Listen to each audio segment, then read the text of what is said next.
The mother knows. Do anything but what I ask, and I'll bleed the whole lot of you. Shh. Witch.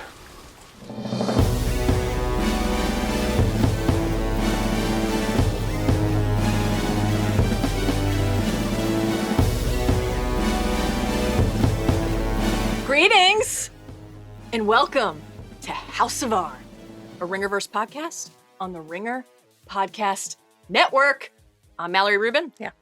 And it is my absolute pleasure to invite you not only back to the royal quarters. Clearly. Nothing bad ever happens here. But also to House of R's newish podcast feed.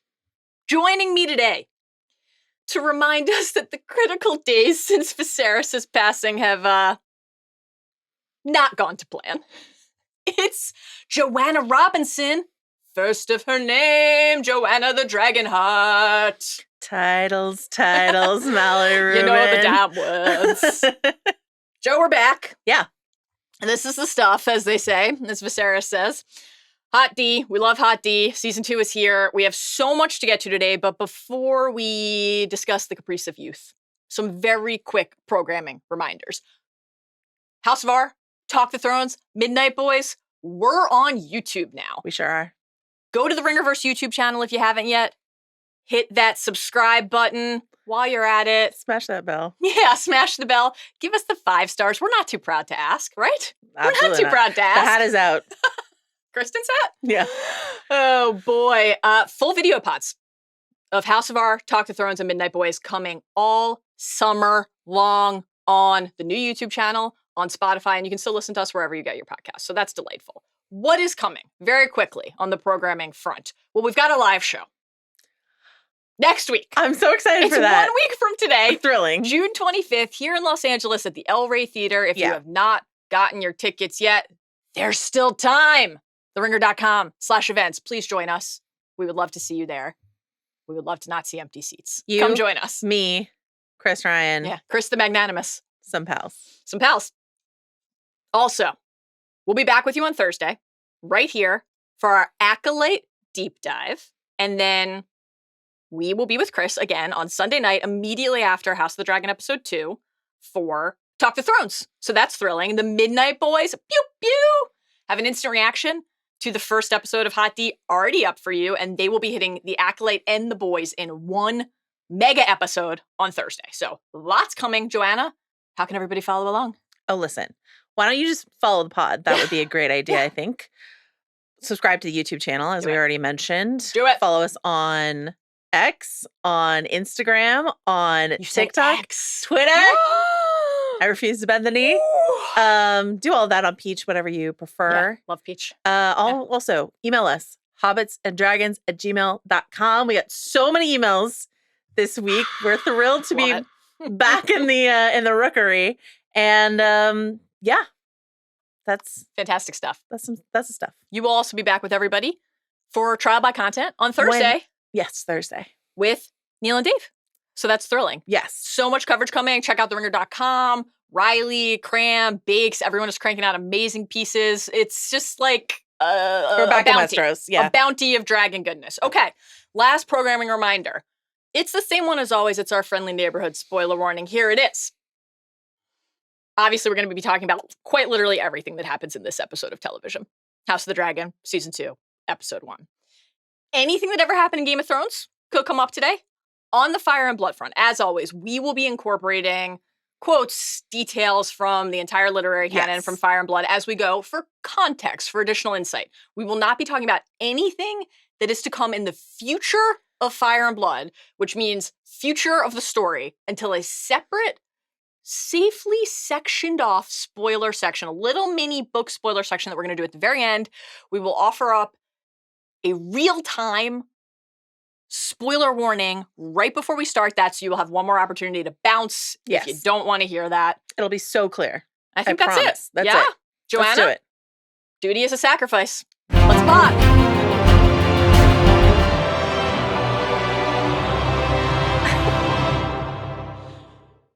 It's time for the opening snapshot. This is not a sentence, but an honor. All right, we're talking about A Son for a Son, Season 2, Episode 1, directed by Alan Taylor, written by Ryan Condal.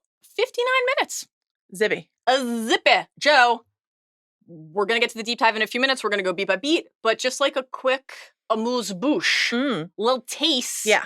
What did you think of this episode of television? Yeah. What did you think of this return to Westeros? Thrilled to be back in Westeros. Yeah. My boosh is quite amused by everything that's happening here. Alan Taylor directed this episode. Alan Taylor is sort of the producer-director of the season.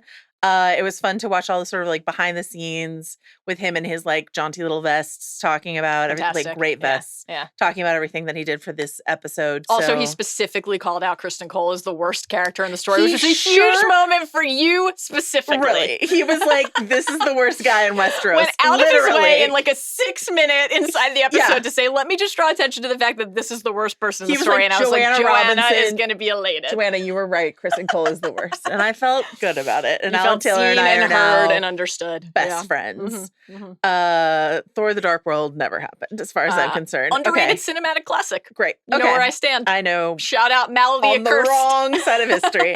So I really enjoyed this episode. I enjoyed it more and more as I watched it. And most of all, I think, in a meta way, I'm just so excited to be back, like potting about it with you, doing Talk of Thrones with Chris, consuming all the great, written content on theringer.com. What a great website, but also just like listening to our like pals who we've known for years who cover Thrones, like listening to their pods. Like it's just really fun to be back. This is like how we found each other in the first place. Listening all the to each other community pods. of people who love Thrones, who cover Thrones, who get to talk about it with each other. It is like just a joy. It's a joy to be back. Joy to be back. I loved this episode. I thought this was dynamite. Joe, I loved it. Joe, I loved it. I thought this was a fantastic season premiere. Obviously, this, we're going to talk for a while today about Blood and Cheese. And for book readers, this was one of the most anticipated, which feels like a fucked up thing to say about such an utterly grim sequence. But it's one of the most infamous textual moments. And so we've been waiting for this for a while. Quite a move to start the season with this. I love it. It's a real like declaration of intent, a real tone setting move. And you pair the intensity of what unfolded in this episode with the fact that we are, and we talked about this a lot in our preview pods, widening the map. We're opening in the north. We're going to be in all sorts of different places. We're not just going to be in King's Landing, Dragonstone, Driftmark. No more time jumps, right? No more, was this 10 years between episodes? Was it 6 years between episodes? Days. We learned that Rhaenyra has been out looking for Luke, very sad, for days. So we pick up, in essence, right where we left off. And we are going to move at that clip the rest of the way, not only this season, but like through the dance. So I think that is going to be very refreshing for some of the viewers who found the time jumps in season 1 not to their taste or liking. And so I thought in just a number of different respects, this was a zippy, tight, incredibly well-written and structured and acted way to start the season. And I'm delighted to be back. I almost entirely agree. I will say that the bulk of our emails, and I agree with a lot of them, had to do with like, that's not quite what I expected from Blood and Cheese. Oh yeah, well we've got some takes. So we've got some notes on that. Yeah. And I will say that like something that we said in our preview when we were talking about Blood and Cheese is I remember you literally saying, this could be the making of this show. And I don't think that's quite the case, and in the behind the scenes, I think it was Ryan Condal was like hoping that Helena's flight down the hallway was going to like live forever in infamy in all of Thrones. And I was like, I don't think they quite hit the mark there. I'm optimistic for them hitting the mark with some other big things this season. But like right out the gate, that was one where I was just like, it wasn't, we sound like utter sickos. I know we sound like complete sickos being like, we wanted it. We wanted more. It's been an interesting experience, both on Talk of Thrones, just in casual conversation with friends, and certainly over the next, who can say how many hours, to have to confront the number of times that we say, I know this makes me sound like a sociopath, but. Yeah. And yet, here we are. All right. We can only be ourselves. We can only be ourselves. That's the opening snapshot. Should we dive deep? Let's do it. In the bowels of a pleasure den.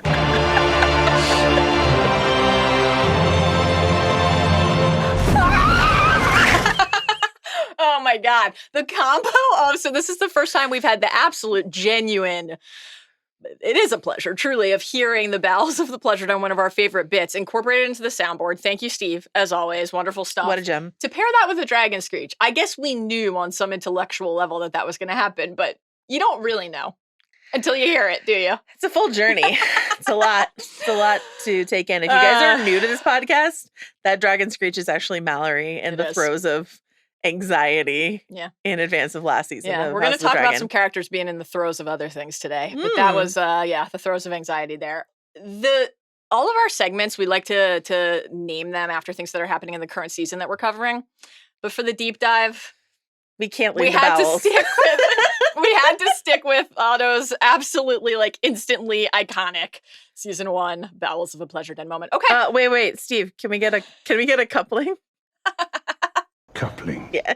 Coupling. It's time for us to do some content coupling here. Oh, okay. Because we don't call it the deep dive for nothing, Joe. We are, as always, going to go scene by scene through the episode. Some scenes deserve more attention than others. Yes, we will be spending, I would say, somewhere between 50 to 60% of the episode talking about the Cargill twins. Oh, when you started with that with the "k" sound, I thought for sure you were talking about Criston Cole and his new duties. We definitely have some Criston discussions ahead of us today, no doubt. Okay, but we have to start before we actually get to the plot of the episode with the new opening credits. I was thrilled. I was over the moon. Give me your emotional response to seeing this before we go through what we actually saw. How did it make you feel? Rending my garments, pulling my hair out. I was love so a excited. Tapestry. Here's a couple things that I know. Yeah, what do you know? You love an ocean vista. True. You hate a crevice. Abhor. You love a tapestry. I do love a tapestry. Listen, the opening credits for last season of House of the Dragon were a misstep. And we all kind of agree. And Ryan Condal gave some interesting interviews where he was talking about sort of why they changed it. And he has an in-universe reason why. He's well, we sort of ran out of whatever. But what's true is that they just were not successful. Yeah. Nobody could see anything. It was dark. It was confusing, blah, blah. This is so lively and fun. Yeah. This real-time threads of the tapestry showing the history of the Targaryen. So good. Going back to dynasty. Valyria. We're back to Valyria, all of that. We're going to talk about everything it was. Yeah. I do want to shout out one of our listeners. This is just a not so humble brag. We've got a medievalist professor listening to the podcast. Dr. Valentine emailed us about the thank you, Steve. Emailed us about the Bayou Tapestry, which Ryan Condal called out as direct inspiration. Yeah. He told the Hollywood Reporter for this opening sequence here. But the Bayou Tapestry, if you're unfamiliar, depicts William the Conqueror's arrival in England. Yeah. So your guy, Big Bill. My guy, yeah. Completely unproblematic figure. So Dr. Valentine says the Bayou Tapestry includes things like portents. A sign and a portent, ships, and a sign. Battles, negotiations, and the crowning of William the Conqueror. So many of our favorite things. We love this. What did this make you think of when you first saw it? Were you thinking of anything in universe? Yes. It made me think, in addition to all of the real world history that I'm definitely super familiar with. You and Billy the Conqueror? It made me think of Helena, who we will be discussing not only the character and her deeply tragic role in this episode, but the mini dream dispatches that Helena is dispensing across the rebranding of mini dream an MDD. Hitting the newswire. Yeah, Dateline. You love a Dateline. You love a Dateline. And one of the mini prophecies that we heard from Helena in season 1 was hand turns looms, spool of green, spool of black, dragons of flesh, weaving dragons of thread, hand turns loom. Now, this is in the Driftmark episode of season 1. It immediately transitions into just a classic bit of brotherly banter between Aegon and Aemond. And so even compared to some of the other, and Aemond's like, I wish I could. If mother would but ask. I love her and all of her bug stuff. Thanks so much. And so even compared to some of the other little dream patches, that one... The MDDs, yeah. That one felt like, oh, okay. what is the larger connection and what is the like thematic resonance of that? Right. And it was a really fun one to parse. And so I just like that tether. And our interpretation as is that she's talking about the different sigils, right? That we're going to have like a golden dragon. Yeah. Blah, you know, blah. what would Stannis and Renly say? Like, it's Renly's got a lot of notes on this. It's Just obviously just terribly confusing flame. if we're all using the same banner out at war. So Would he be eating a peach when he said it? Who's to say?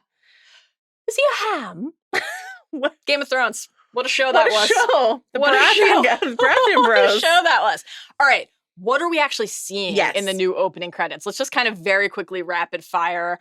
We lamentably don't have time to talk about the significance of all of these, but I think some of them will pop up contextually as we go today. You can't wait to talk about Maegor as much as possible. As you know, Maegor the Cruel is a fave of mine.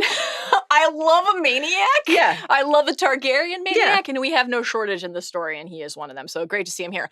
Joe, we open with the Valyrian Freehold and the blood trickle, stream, deluge from the season 1 credits. The blood is still present here. You know, fire and blood. Like, we can't abandon this completely. Absolutely.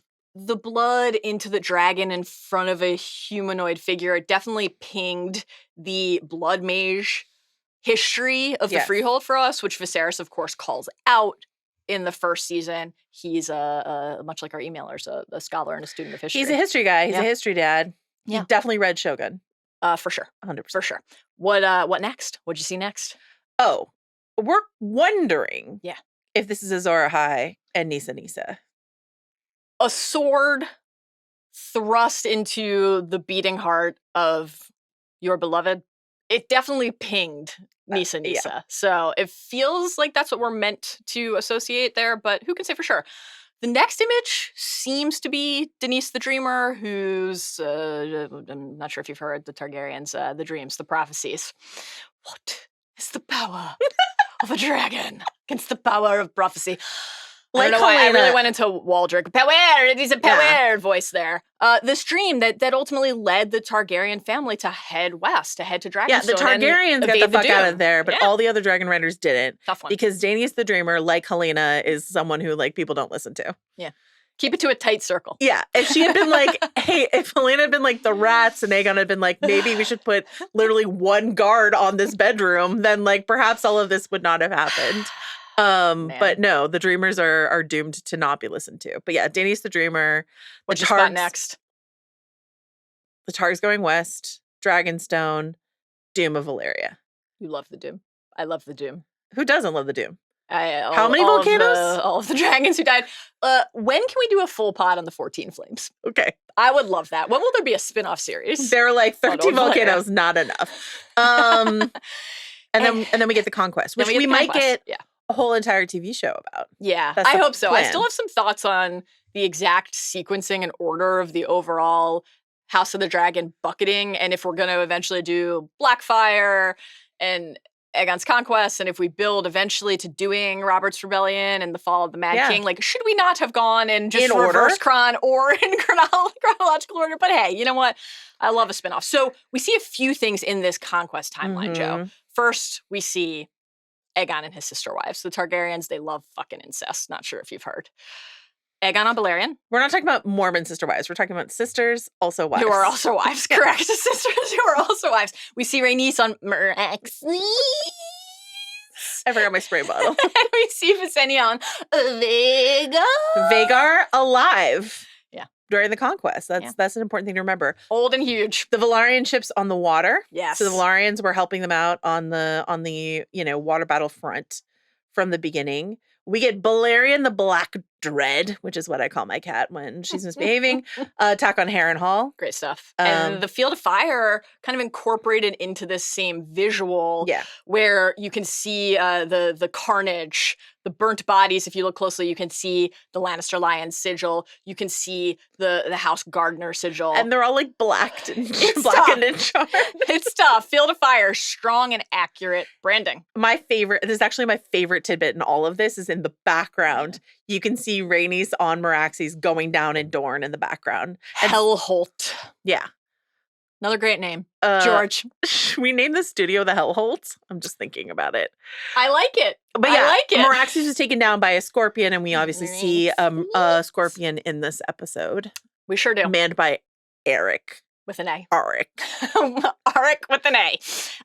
We then see some bending of the knee. We see the Arrynts. We see the Storks. The Storks. We did so much accent work before the pod. The Storks. The Starks. This is Torrhen, who, of course, will be mentioned prominently in the opening stretch of the episode. And we get to see some Tully action here as well. So this is a thrilling stretch in the Conquest to get to see this incorporated. The Arrynts and the Starks and the Storks have crowns. Tully, not so much, because they were never... No. They were never kings. They were like, if we bend the knee, you're going to, like, improve our circumstances? Great. I'm in. Then we get... Your guy. My guy, Maegor. Maegor the Cruel. Maegor the Cruel. The sprawling expansion of the Red Keep. We'll talk a little bit more about Maegor's tunnels later.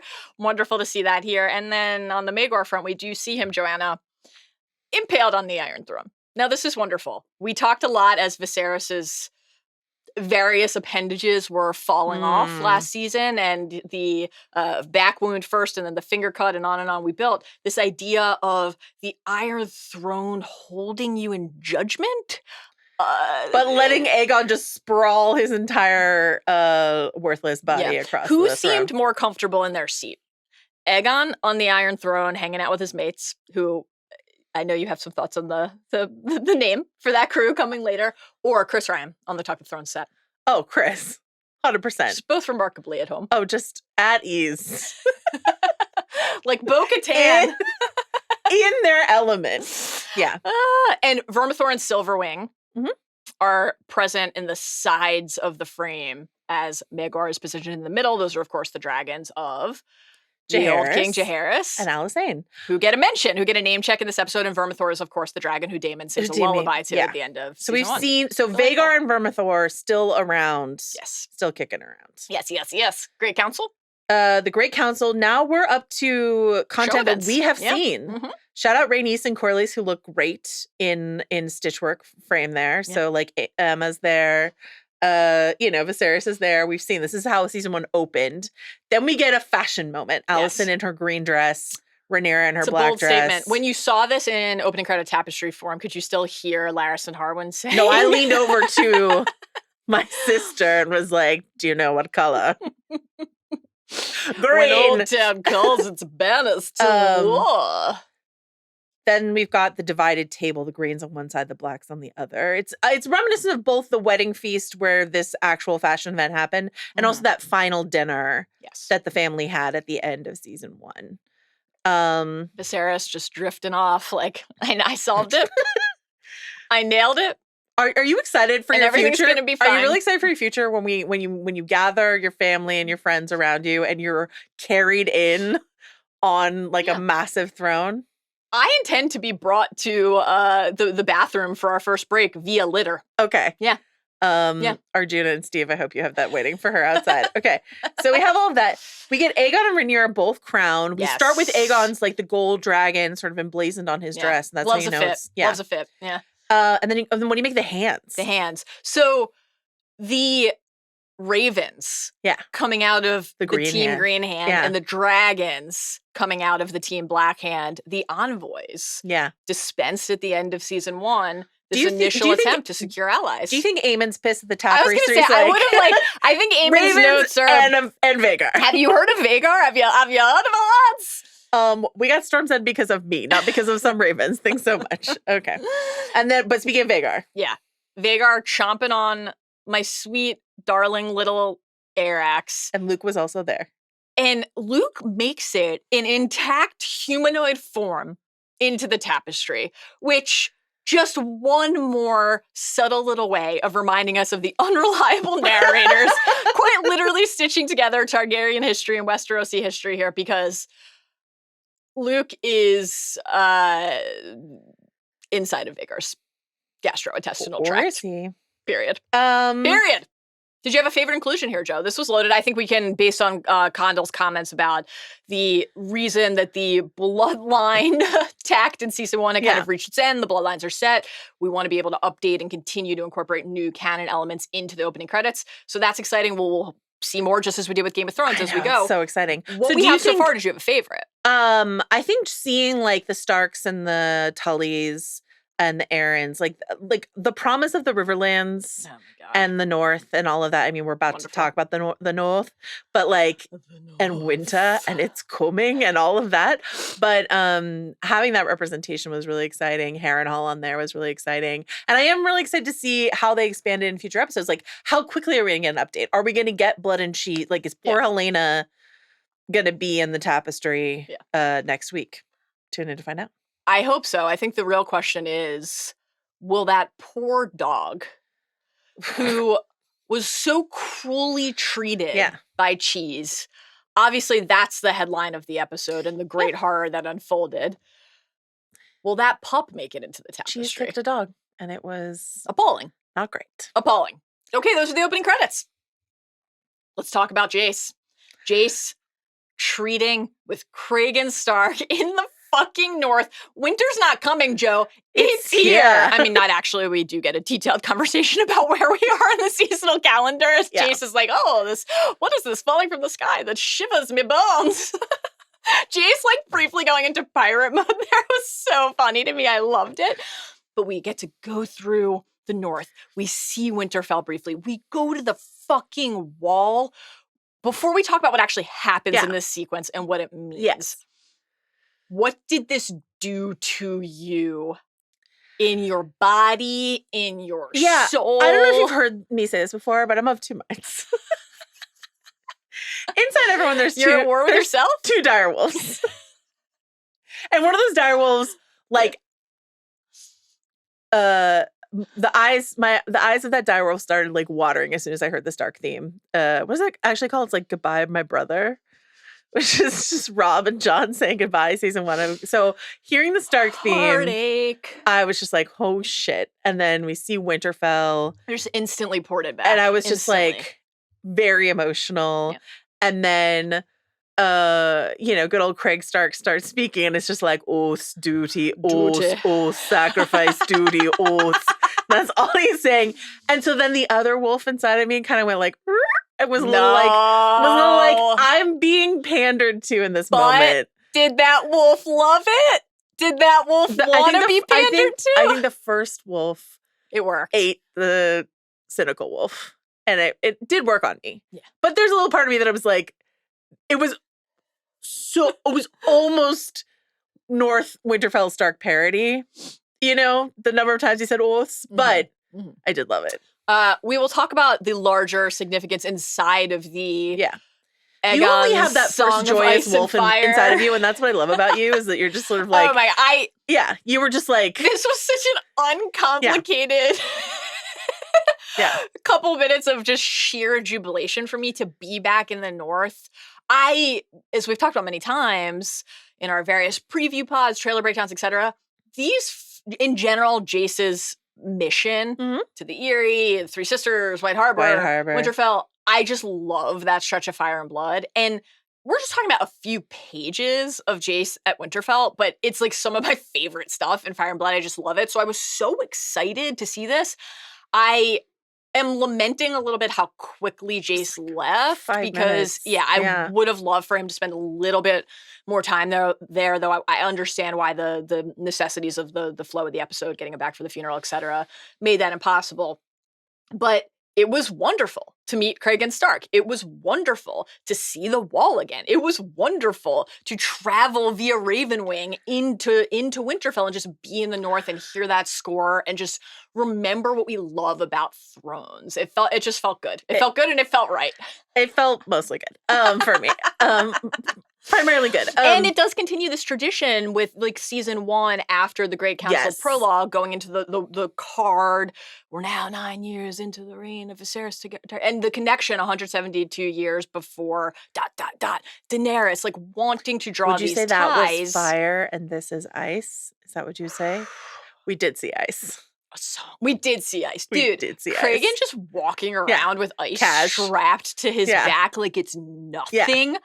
It's like, do you know what I can squat? Do you know what I can bench press? Now, I do not know anything about exercise, like, so those are probably not the right thing. Probably not the right muscle groups to say. Yeah. But wonderful stuff. No, Absolutely I thought Jace's Paul Atreides curls looked wonderful. I mean, you're our Wig Watch scholar, so this is big. We're going natural hair here, natural right? hair. Looks great. I mean, not on Craig Stark. Not Cregan. No. But Jace has left the wig behind. Yeah. Rocking the curls. Looks wonderful. Sensational stuff. Joanna. On the hair front, I will say one other thing. Yeah. I was listening to a bunch of other breakdowns, and a bunch of people were like, "Oh my god!" And there's a girl in the Winterfell courtyard with long red hair, and I was sitting at home going like, "Well, actually, Sansa gets her red hair from her mother, so why would there be red hair?" And then I rewatched it. Her hair's auburn at best. It's not even like, I don't think that's a Sansa reference at all. But anyway, I was just sort of like, the Tully red, okay? Anyway. You're in like a real Littlefinger memorable shade moment right now. Breaking down the variants. Please never again compare me. Pull up your hood. To Baelish. I would appreciate it. Thanks so much. Okay, Joe. We have a lot to hit in this scene. Yeah. Who is Cregan Stark? Who is Torrhen Stark? Let's talk about Cregan for a minute to orient us in this scene, and then we'll pan back to history, and then we're going to talk about some of the like thematic significance of what we're seeing here. So, Cregan, or Craig, as Chris Ryan calls him, and it's catching on. It is catching. It's catching, Craig Stark. And it works. The Wolf of the North, though, if you are called the Wolf of the North, it's hard for me to call you anything but that, personally. Lord of Winterfell, Wolf of the North. Is hot. This is just elite. This is great. Absolutely elite. Listen, he's a little lord. He was. He was only 13 when he got Winterfell. And his father, Rickon, yeah, we saw him very briefly in season 1. He's one of the lords who bends the knee to do obeisance. Every time I come across that in Fire and Blood, I'm like, interesting. Sure. Do obeisance to Rhaenyra. And I'm not sure if you have heard this about the Starks, Joe, but the Stacks? They remember. They remember their oaths. They don't forget their oaths. Oh, man. He had to basically fight his own uncle for control. Familiar with a family squabble. Helpful. Yeah. Bernard. Do you prefer Bernard or do you prefer Benjicott? What about Benjin? Benjin? Let's go with the classic. All great, honestly. Benny Stark. Good old Benny Stark was not a great uncle and sort of tried to take over. But so this boy, right? This boy king, he's not a king, but this boy lord of the North has already had lost his father, lost his brother, had to fight his uncle for his wife. Lost his wife, had to fight his uncle for his seat. So he is already battle tested as a teenager. Absolutely.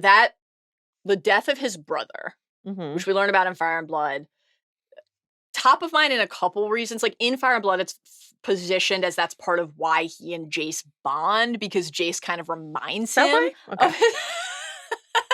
Maybe not. Just boys being lads? Okay. Lads being bros, dudes being gents. But also, of course, then in the show, when we see Cregan receive the Raven with the news of Lucerys' death, he has suffered this. Yeah. Now, not in the early days of a familial war of succession where kin ate his brother. Wait, I have a question. But he did lose a brother, so another bond there. How does Westeros feel about kinslaying? Are they down with it, or no man is as accursed as the kinslayer? This is one of our favorite refrains. No man is as accursed as the kinslayer. You're the kinslayer expert, and I love that for you. Tough to decide what I like to say more. No man is as accursed as the kinslayer, or this is the stuff, Lionel. Two of my absolute faves. Kinslayer's a classic. Okay, Torrhen Stark gets a name check here. Yeah. The king who knelt. Yes, and we see that, again, we see that kneeling in the opening credits. Yeah. It's all here. Joanna. Yeah. The kneeling. This is the kind of stuff where we as book readers are like, when Jace says our ancestors treated in this very place, we're like, did they? Well, actually, the red hair comes from the Tullys. Yeah. Because that's at the Trident. At the Trident. In the history. This is an example to me of a book to show change that I think makes perfect sense inside of the context of what they are trying to tell us about Aegon's dream, about the Song of Ice and Fire, about this prophecy that is being passed down from Targaryen ruler to heir.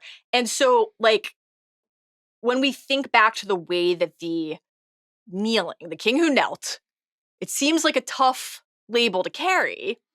Oh, you're the one. You're the one who gave up our independent kingdom. But I've always been struck by this passage from Fire and Blood. From that day to this day, Torrhen Stark is remembered as the king who knelt. ... But no Northman left his burned bones beside the Trident, and the swords Aegon collected from Lord Stark and his vassals were not twisted, nor melted, nor bent. So that's not just a sign of allegiance, right? An alliance well struck. In the context of the show, you think it indicates now... I think, okay, so... they're chatting about the real threat that awaits. Death marches on the wall. Torrhen Stark rolls up and he's like, Harrenhal, barbecued. Yeah. Field of fire. Yeah. That happened. Yes. Hot bummer. Not great. Okay? So history would have us believe he's like, what chance do my men have against all of this? Brandon Snow sneaks over into the camp. Brandon Snow's like, I'll kill the dragons. I'll do it. Yeah. Messages flying fast and furious back and forth between the two camps before Torrhen goes and bends the knee. So my question is, I mean, Dorne held out. Oh, yeah. You know, like, Dorne never bent the knee. So, like, there's one version of this where you're just sort of like, he didn't want to lose more men. They had depleted the men at the wall. This is why, our guy Craig is about to talk about this tradition that started after Torrhen in terms of sending people to the wall. They had depleted people at the wall. Like, they had already borne the cost of the conquest. But I like this. It kind of implies here that perhaps Aegon's like, listen, Torrhen, you seem like a pretty cool bro. You're guarding the north. Let me tell you about this dream I had. Yeah, and I don't know that... Ice zombies. I don't know that he would tell him, actually, that he the details of the dream, just because it does seem like it's such a tightly guarded thing. But I do think the show is implying, just again, by, like, positioning him as, oh, he went up north, which is just not the setting of this crucial moment in the text canon. I think it's I'm going to tell you that I understand. I think it's at least why this is a thing. Worth asking, how much did Torrhen Stark know and when did he know it and what was passed down?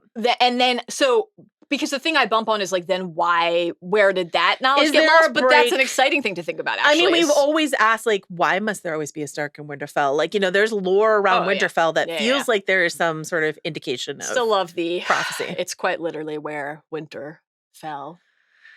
Remember season 8 of Game of Thrones, man? The wall, we should say, was built thousands of years before the conquest. So it's not like Aegon's like, zombies are coming and they built a wall. That's not what happened. But just sort of there's this, I think this indicates more than anything we've ever gotten before that perhaps there was some conversation. Perhaps not. Maybe he didn't pull out his dagger and thrust it into a fire and say, look at these words. Yeah. That explains it all. Yeah. But, maybe there was just some communication here. I like it. It's fun to consider. I'm into it. There's a lot of discussion about duty, oaths, which we feel clearly is meant to, again, connect to this larger burden that the Targaryens have inherited, or at least think they have inherited. Steve, can we hear a little taste of this? Since the days of the first men, we have stood as guardians against the cold and the dark. Through its long tradition, the Night's Watch cultivated its strength from doomed men who had their life as their only possession. But my ancestor, Torrhen Stark, began a tradition by making an offering at the onset of winter. 1 in 10 men from our household was to be chosen to fortify the watch. This is not a sentence, but an honour. A duty embraced by all who serve the North, even by mine own kin. That's how I feel about going from working remotely basically all the time to, suddenly being on the 101 for 6 hours a week, coming to the studio. Did Bill like... It's not a sentence, it's an honor. Did Bill overnight message you of like a little box and you open it up and there was a black rock inside of it? The And you're rock like... pulling, it's so heavily pinged Survivor for me. Oh, yeah. I loved it. Yeah. Do you think that's what they're saying when they pass around the rocks up in Winterfell? Outlive, outlast, outplay, outwit. What is it? Outwit, outplay, Outsurvive? outlast. You love Survivor. Okay, Joe. Duty. It is a recurring refrain across thrones. Of course, it makes us think of Jon. Of course, it makes us think of the Night's Watch. It makes us think of Maester Aemon and Jon. Love is the death of duty. We talked about this throughout season 1. But it also makes us think of Rhaenyra because the season 1 finale, the throne has been usurped. Damon's doing dragon math. He's ready. Heads on the spike before the fucking moon turns. And Rhaenyra says to him, "You know my oath reaches beyond our personal ambitions." Now, it turns out he doesn't. But the way that Rhaenyra thinks about duty, the way that Rhaenyra thinks about this larger pledge and obligation to the realm, we talked about this a lot last year. Aegon's dream, not in the book. Right. So this is all new to us in the show. Though when you start to think about it and then you reread Fire and Blood, little a lot of nuggets Targaryen everywhere. decisions, you're like, yeah. Okay. Oh, yeah, absolutely. I see why you burnt that down. Oh, my God, no doubt. And it's actually really fun to like comb through the text looking for connections to this idea. Viserys passing this on to Rhaenyra, key part of season 1. Yeah. Rhaenyra realizing that Damon, not really ever embraced by Viserys as a true heir. Of the loop. Not in the loop. Yeah. Not a worthy recipient in Viserys' mind of this information. So we've been awaiting what we assume will come, which is this moment when Rhaenyra will share this with Jace, her heir. Right. This feels like such an intentional... Jace not only hears this from Cregan, "In winter, my duty to the wall is even more dire than the one I owe to King's Landing." Well, you think they put this 700-foot wall up for the savages? What does it keep out? Death. The heart of winter. Even just the way that Jace, his face and his voice change when he gets to the edge and looks out beyond. To be fair, proud tradition. What everyone does when they get to the edge of the wall. He didn't piss off the edge of the wall, though. He missed a chance. That we saw. You think right after he learned that his brother had died, he was like, "Let me just take a quick piss." Wait, when am I going to get this chance again? I'll be with you in a minute. Just need to take a quick piss. But so yeah, it feels like this experience will really inform how Jace receives this information from Rhaenyra. So yeah, I'm really looking forward to if we see her that scene, which I hope we get. Tell him we don't know that, but like this idea of a monarch or a leader, let's say, divided. Yes. And divided by something that not everyone else is aware of. Right. I love those parallels between good old Craig and Rhaenyra. Everybody holding your decisions in judgment without being able to have having all the access information to what is guiding them. It's the king who knelt, and you don't know everything that Torrhen knew. Yeah. So yeah, I love this. But Jace on this tour with the curls popping, sensational, and his little his little princely cape. He fantastic envoy. What an envoy. No disrespect meant to Luke, but I mean, Luke got one look at Vhagar, one question about whether he was able to whip up a marriage pact, and was dead like 45 seconds later. Jace had a better result. I think that's undeniable. Delivers Winterfell. Big get. Huge. The airy. Wonderful stuff. Okay, you had prepared me. This was one of the things in our 900 preseason pods where I'm like, I really hope we get to go to the Vale and meet Jane Eyre. And you're like, there is not an iota, not a shred of evidence that we will have this scene in the show. And I'm like, but I want it. They have cast Jane Eyre though for the season. I can't wait to meet Jane. I love but notwithstanding your mother's poor taste in consorts, she remains our rightful queen and mine own blood besides. And Aaron on her mother's side, in this world of men, we women must band together. This is part of what I was really looking forward to. It's not only the Aaron blood tie, Emma Aaron, Rhaenyra's mother, but Jane Eyre cannot. I think it's more powerful if she's like, I want to support Rhaenyra, but ultimately can't support Aegon and hope to keep her oversight of the Vale. So Jace, that's an interesting dynamic. The yada yada over Jace going there. Yeah. Jace comes back to Rhaenyra later, is like, I got it. And Three Sisters and White Harbor, not even a mention in the season 1 finale. Shout out the Manderleys. Apologies to the Manderleys. This is like the one thing that we as A Song of Ice and Fire lovers are going to continue to have to suffer through forever. Waiting and longing for the Manderleys. For real time with the Manderleys that we never get. We're just like, yeah, there's a Manderley like sitting in that back chair. of the I'll have wedding. to settle for that, I guess. I see the sigil. That's a Manderley. Man. Yeah. So yeah, we just yada yada. We skip White Harbor. We yada yada over the Eyrie, but yeah, and then we go to forge the Pact of Ice and Fire. Did you get the exact forging of the Pact that you wanted? No, I did not. You got a couple thousand graybeards. Yeah. This is another thing I know you love. You love an ocean vista. You love a tapestry. You love that the old folk in the north are just like, when winter comes around, the food, it's, we're going to have to ration. So I'll just go die so that the young folk can have more to eat. So Cregan's saying, like, take the old people. It's a duty. It's a sacrifice. Really connected to that northern tradition in a way that I loved. Craig tells a story about Jaehaerys and Alicent. You actually are going with Craig. I love this for you. For now. What a win for CR. I will say, I get a little anxious about pronouncing Cregan. It's a Cregan. I used to think just reading it that it was Cregan, and then once they started saying Cregan, and the Craig thing is helpful. Craig is helpful that way. So like we called him Ned, we called him Rob. Nedumba. I know you meant Ned Stark, but I can't hear that and not say Nedumba. Okay. Nedumba. So Jace is good at this, right? Jace is good at this. Jace is capable.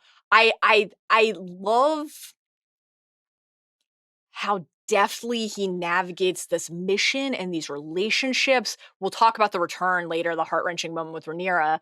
But one of the things I was really struck by is before they break down and like hold each other and grieve, the way he calls her Cregan and Jace. Your Grace. They held each other off screen, right? Do you ship it? Yes. Yeah.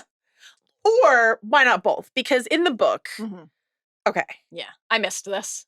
Listen, in the book, two things happen. Yeah. One, Craig and Jay spent a lot of time together, just like broing out, right? Drinking. Yeah. And then he also meets Sarah Snow, who's I'm sad this was cut. I am.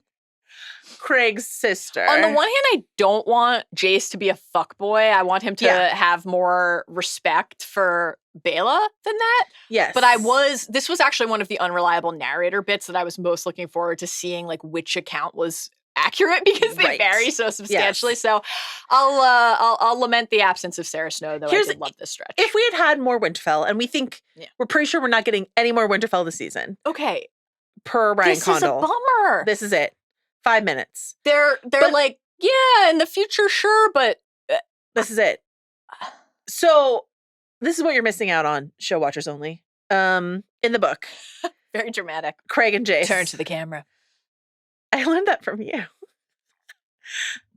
They drank together, hunted together, trained together, and swore an oath of brotherhood sealed in blood.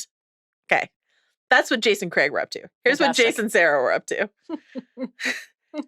Did they get married in the Godswood? Did that happen? Did she give herself to him wrapped in furs amidst the snows as the old gods, those absolute perverts, looked on? Did that happen? Who's to say? What did Jace do? I like the idea. Jace is, if you can't remember, Jace is engaged to Bela. Yes. So that is, I agree, important to me. Yeah. And when he comes in to see Rhaenyra later in the episode, Bela like escorts him in and stuff like that. Yeah. So that is like important. Yes, definitely. I don't want him to be a fuckboy, but like I agree. Maybe he just like, had so yachts in the north. I think the thing that I was looking forward to, again, like I did love this scene, but seeing Jace just like be a person, a guy, which we haven't gotten a lot of that. So this is an email we got from Ryan. Yeah. Who said he was talking about the oath sworn and the drinking and the training that Jace and Craig do together. And he says, just bros doing bro things like swearing eternal loyalty to each other. I redacted something. Like you do for your platonic bros. If the goal is to keep focus on the Targaryens, it seems weirder to yada yada over the Pact of Ice and Fire just to get to a big CGI dragon battle faster. So much of the best of Thrones, and we always say this. And the best of House of the Dragon was people talking in rooms around fires. And I can't help but feel like we missed out on some very interesting moments in that Northern storyline, whether or not it proved that this queer fans gaydar is working properly. So whether or not you ship Jace and Craig, Jace and Sarah, or just Jace and more character development. Yeah. We sort of rushed through that a little bit. I think like the line in Fire and Blood that we get clearly is when the Prince of Dragonstone took his dragon back into the cold autumn sky, he did so with the knowledge that he had won 3 powerful lords and all their bannermen for his mother.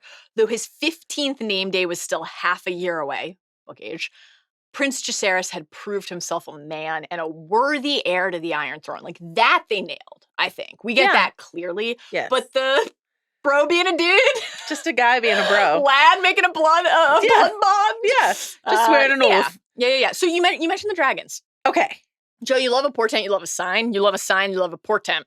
This story that Cregan, in the very limited time they have together, chooses to offer up. Jacaerys, Alicent, their dragons were here. They did not want to go beyond the wall. Slight update here to book canon, but that Jacaerys is there. Yes. In the book, Jacaerys is home, and Alicent is bored waiting for him. So she's like, goes up to the wall, right? She's just like kicking around Winterfell. She's like, I'm bored. I'm going to go to the wall. She writes him a letter. I love Alicent. I love these characters. She's the best. She writes him a letter from the wall, and every time I read this, and I love this section. Do you remember when Fire and Blood came out? I don't think you were as much of a slave to content as I was at the time, but Fire and Blood came out while Game of Thrones was still happening. Yeah. And it was a mandate from everyone who covers Game of Thrones. Quickly scour this book for any hints or clues that might pertain to what will happen on Game of Thrones. And Alicent and the Wall was the number one thing that we all looked at. Huge. Okay? Yeah. Alicent writes home to Jacaerys, and every time I read and this... the rumors about Vermax leaving an egg at Winterfell. That was also huge. And in the stretch. Very important. Alicent writes a letter home to Jacaerys, and I always read it as if she is like a Confederate soldier writing a letter home. And that's how I'm going to read it to you now. Oh my God. Okay. She doesn't start it, my dearest Jacaerys, but let's pretend she does. She says, thrice I flew Silverwing high above Castle Black, and thrice I tried to take her north beyond the wall. But every time she veered back south again and refused to go. Never before has she refused to take me where I wish to go. I laughed about it when I came down again, so the Black brothers would not realize anything was amiss. But it troubled me then, and it troubles me still. Just going to request in real time a social clip. We need context for that, please. Silverwing did not want to go beyond the wall. No. Because guess what? There be zombies. Yeah. You know, Daenerys,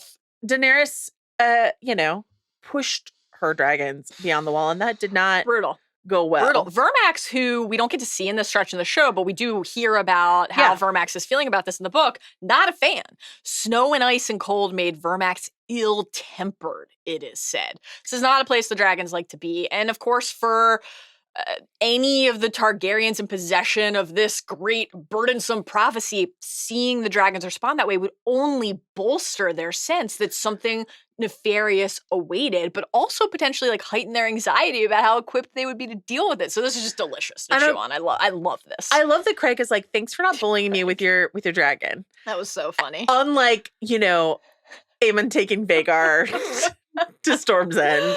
Man. I think this is, and this is the whole thing is like, we'll take our dragons and we'll show them what we can do. Yeah. And Craig is as like, actually diplomacy is working better here. Us being bros and pals together, us hunting and climbing trees. Yeah. And you maybe fucking my bastard sister. While the old gods look on. Wrapped in furs. Who among us? That was the North. We did it. What a scene. What a 5-minute stretch. What a scene. A meaty opening. A lot of lore. Okay, next. Yeah. Into the Dragon Mount. I loved getting to actually see Meleys fly into the opening of the Mont. Delightful there. I thought it was so interesting how they introduced all the castles, right? So the Raven flying into Winterfell, Meleys flying into Dragonstone, and then the frickin' high towers galloping into King's Landing. Driftmark is a little different, but like we get these 3 major castles with these like, ravens, dragons, fucking high towers. Driftmark, you're just oriented by blood sloshing off Yeah, blood, sure. decimated Ravens, dragons, ship. the fucking high towers and blood. Sounds great. Rhaenys absolutely pooped from patrolling the blockade in the gullet solo. Yeah. And has one of the instantly memorable lines of the new season. Baileys must gorge and rest, as must I. Damon is not particularly interested in this feedback, nor frankly in anybody's feedback. Wants to team up to kill Vhagar. I cannot face that hoary old bitch alone. Hoary old bitch. Constant reminders of right Vhagar's out of the book. might. Yes, it was great to get hoary old bitch in the show. Evebus described this meeting between the two of them as a panther meets an electric eel. Fantastic. And I can't say I think she's the panther and he's the electric eel, right? I am going to flip it simply because of her association with a seafaring house now. Okay, fair. And put her in the water feel there. like, But I feel like the electric eel is like a little bit more chaotic and less It's controlled, and the panther is like prowling. They both have better armor on than I think a panther or an electric eel could probably manage. And her wig Fabulous is incredible. Stuff. I assume you'll have some takes on the improved wig coming later today in Wig Watch. Absolutely. Did you have a favorite set of armor? I mean, they're both wonderful. I think hers looks It's great stuff. amazing. Great stuff. So Damon wants a son for a son. Yeah. Now, let's keep in let's keep in mind later, because we are going to do some, we cut away from Damon's instruction to Blood and Cheese. What exactly do we think unfolded there, and what are the implications, etc.? Let's keep in mind that we hear him say this here, long before Rhaenyra comes in and says, I want Aemond Targaryen. He's already on an I want a son for a son campaign. That was just permission. Yeah. Not that he thinks he needs it, but yes, a sanctioning via the half a sentence. He is here, though, again, the team up to face Vhagar. He is specifically indicating that he wants to target Aemond and Vhagar. Here. Yes. Rhaenys will heed only Rhaenyra. Which, would that you were king, Damon. Oh, a great line. It is a command. A great line that she said while walking away and just sort of like blithely taking tough her moment gloves for off. Damon to be like, so good. It is a command. She's like, fuck off. Would that you were king. Nice try. That feels like the kind of, from just, if we put ourselves in Damon's deeply insecure headspace, he's a character who we love, who is like deeply flawed and troubled. That kind of a response from Rhaenys feels like the kind of thing that would linger for Damon. But that's what I love about Rhaenys, is she knows exactly where the bruise is, and she's like, let me just casually, in a walk away moment, just press on that bruise. I can't even be bothered to like stand still while I insult you. I'm not even gonna like raise an eyebrow. No, I'm just gonna throw this away. I need to get some protein. I gotta gorge. Some complex carbs. I need a Gatorade gel. Don't get between me and my gorging. Okay, so yeah. I need an ice bath. I need a sauna. I don't know. I don't know much about exertion and/or recovery, but I, as I understand it, you're supposed to do some sort of like hot, cold, ice and fire thing. But like, let's point out that Rhaenys is like patrolling alone, something that Damon could definitely help her with. Yeah, like who's got dragon? Like Baela is young, maybe too young to patrol, but like Rhaenys is just doing this solo, and Damon's like throwing a hissy fit, wandering around being like, when can I kill something? And she's like, I'm actually just trying to keep us safe, so thanks so much. And goes out of her way to say it's a good thing that Rhaenyra is not here. It's a good thing because Damon is lamenting Rhaenyra's absence, which I want to talk about more in a second. But just stick with Rhaenys' perspective here for a moment. This, in particular, is what swung Rhaenys to Rhaenyra's side. Right. The finale, Rhaenyra's impulse to caution, restraint. Again, an example of like where we have the context that not everybody else in the room does of why Rhaenyra is thinking that way. Damon wants to go to war. Rhaenyra doesn't, and that is the thing that finally brings Rhaenys into the fold. It's hard not to think back to like this was part of Rhaenys' character from the beginning, right? First Think scene. of Attorney. Bad wig, great scene. Fist full of steel, balls full of seed, Joe. What else was going to happen but She says, bloodlust? yeah, we expect them to act with honor and grace. It's a marvel that war didn't break out at first blood. That's what she says about the Knights of the Tourney. You have to be thinking about those guys when we later meet, like, Aegon's bros. Absolutely. That's exactly, Yeah. Fists Their full of blood is steel, up for a balls full of fight. seed. They do not know what, green as summer grass. They don't know. Knights of Summer? Yeah. Sweet summer children. They don't know what, none have known real war. Right. And Damon, in contrast, is a seasoned warrior. Chris loved the Balls full of stepstones. seed, we're not sure. Actually, no, he's got many children. Got many children. But that moment in season 1 where Rhaenyra asks Damon, if you could take the Iron Throne without putting Otto Hightower's head on a spike, would you? Really, like, calls him out on this. Is it because of the outcome you're seeking for justice? Petty vengeance. Yes, or because you want to beat this fucker who you hate. Well, and that's just present throughout this entire exchange with Damon here, too. Something we talked about a lot last season was this idea of, like, when we watched Aemond riding Vhagar, and where is my water bottle? The look on his face when he lost control of Vhagar. No, right. Vhagar, no! Damon is Rhaenyra's Vhagar. He is the dragon out of control. He is the dragon she cannot leash fully. You know what I mean? And it's just sort of like, it is dangerous. Yes. To have a Vhagar, and Great it's call. dangerous to have a Damon. I love this. We talk a lot about the parallels between Aemond and Damon and how they're positioned as mirrors and foils. Yeah. But Vhagar and then Damon is great. I love that. Damon, we have a lot of notes. They've both seen a lot of battle. Indeed. And they're both like, kill now? Chomp, chomp. Kill later? We have a lot of notes for our guy, Damon Targaryen, in this episode, but I do have to say, when Damon acted as audience avatar to once again remind Rhaenys that she exploded through the floor of the dragon pit, killing slaying legions of small folk for no reason, of innocent peasants, and then was like, the royals. I want this, which was the low point of season 1, to be mentioned as often as possible moving forward in the show. I don't actually want us to like pretend it didn't happen. I'm glad that the characters are talking about it. That would be what? Deranged. Kinslaying, and I don't know, what is more accursed? No man is more accursed than the kinslayer. As you recall from the time. The thing that small folk slayer. Damon's note about whether Rhaenys should have ended Aegon's line is like, but the exploding through the floor and killing all of the assembled is just, it's just no way to wrap your mind around it. So he flings that in her face, and he's like, and Lucerys would still be alive, right? Yes. Luke would still be alive. And then she's like, let's talk about people still being alive. Let's talk about your wife, my daughter, Lena. Yeah. And Rhaenyra's husband, my son, Laenor. Both dead as far as she knows. And those deaths she puts at their doorstep. Absolutely. She despises Damon.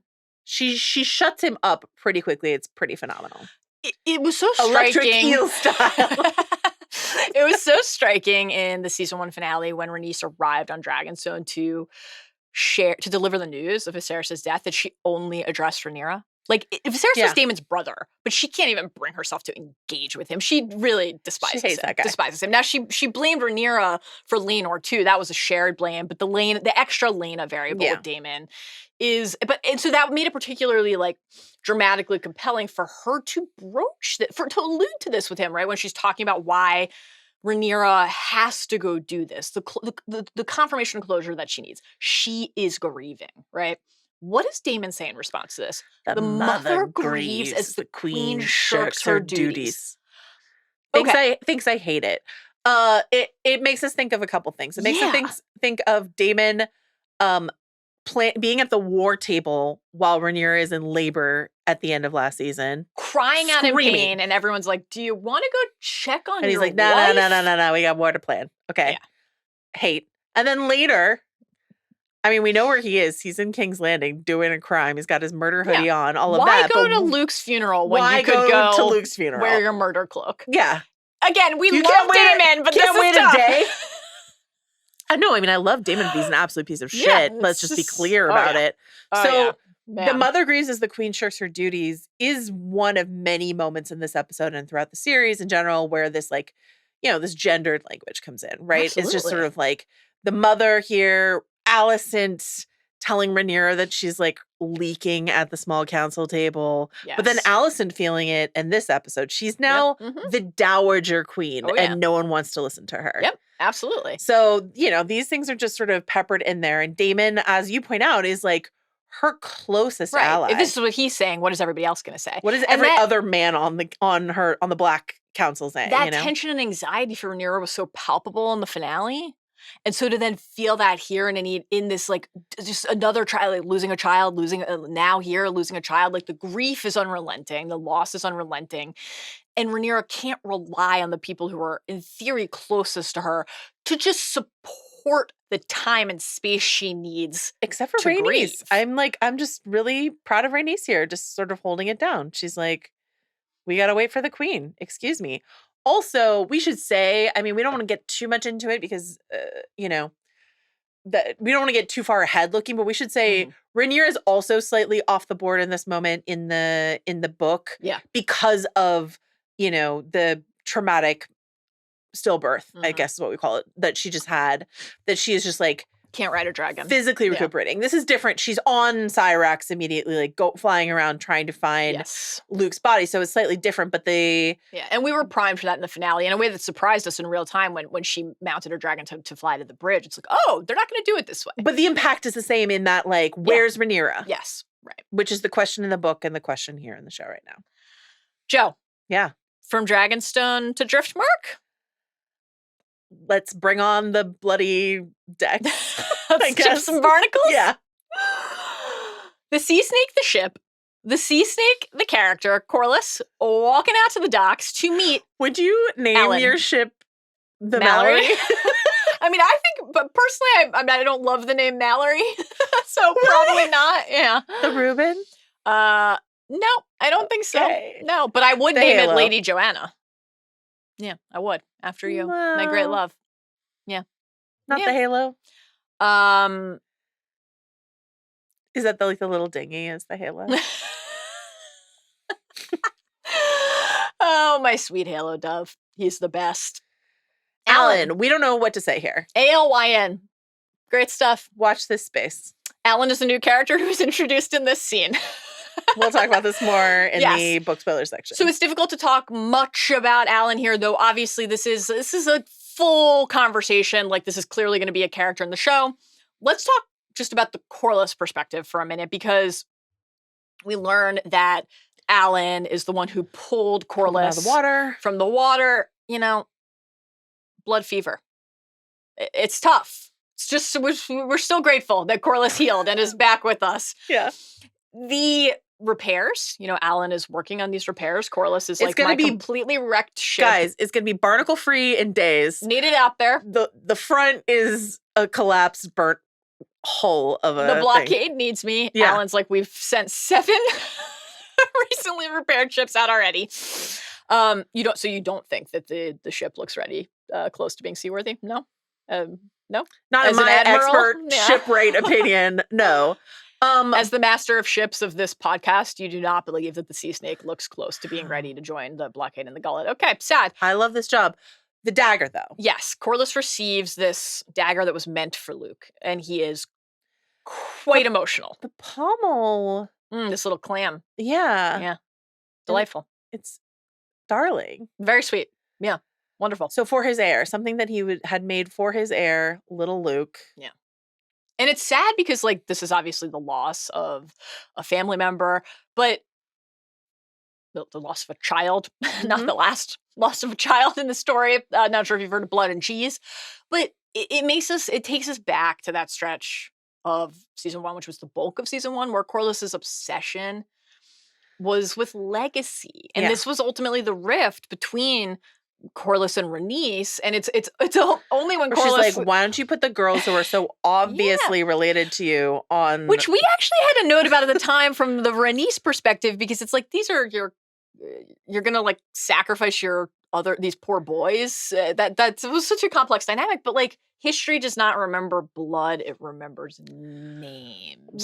This Corlys core driving force, until the very moment where he's like, I'm good with this actually, and then Rhaenys is like, no, it's time to go to war. But he's very mollified by Rhaena Yes. and Luke, who are engaged. So Bela and Jace are engaged, and Rhaena and Luke. And we get a little shot of Rhaena at the funeral, like this sort of ISO shot of Rhaena being like, "Welp, there goes my 13-year-old there goes fiance. my underage fiance. Guess I won't be the Lady of Driftmark after all."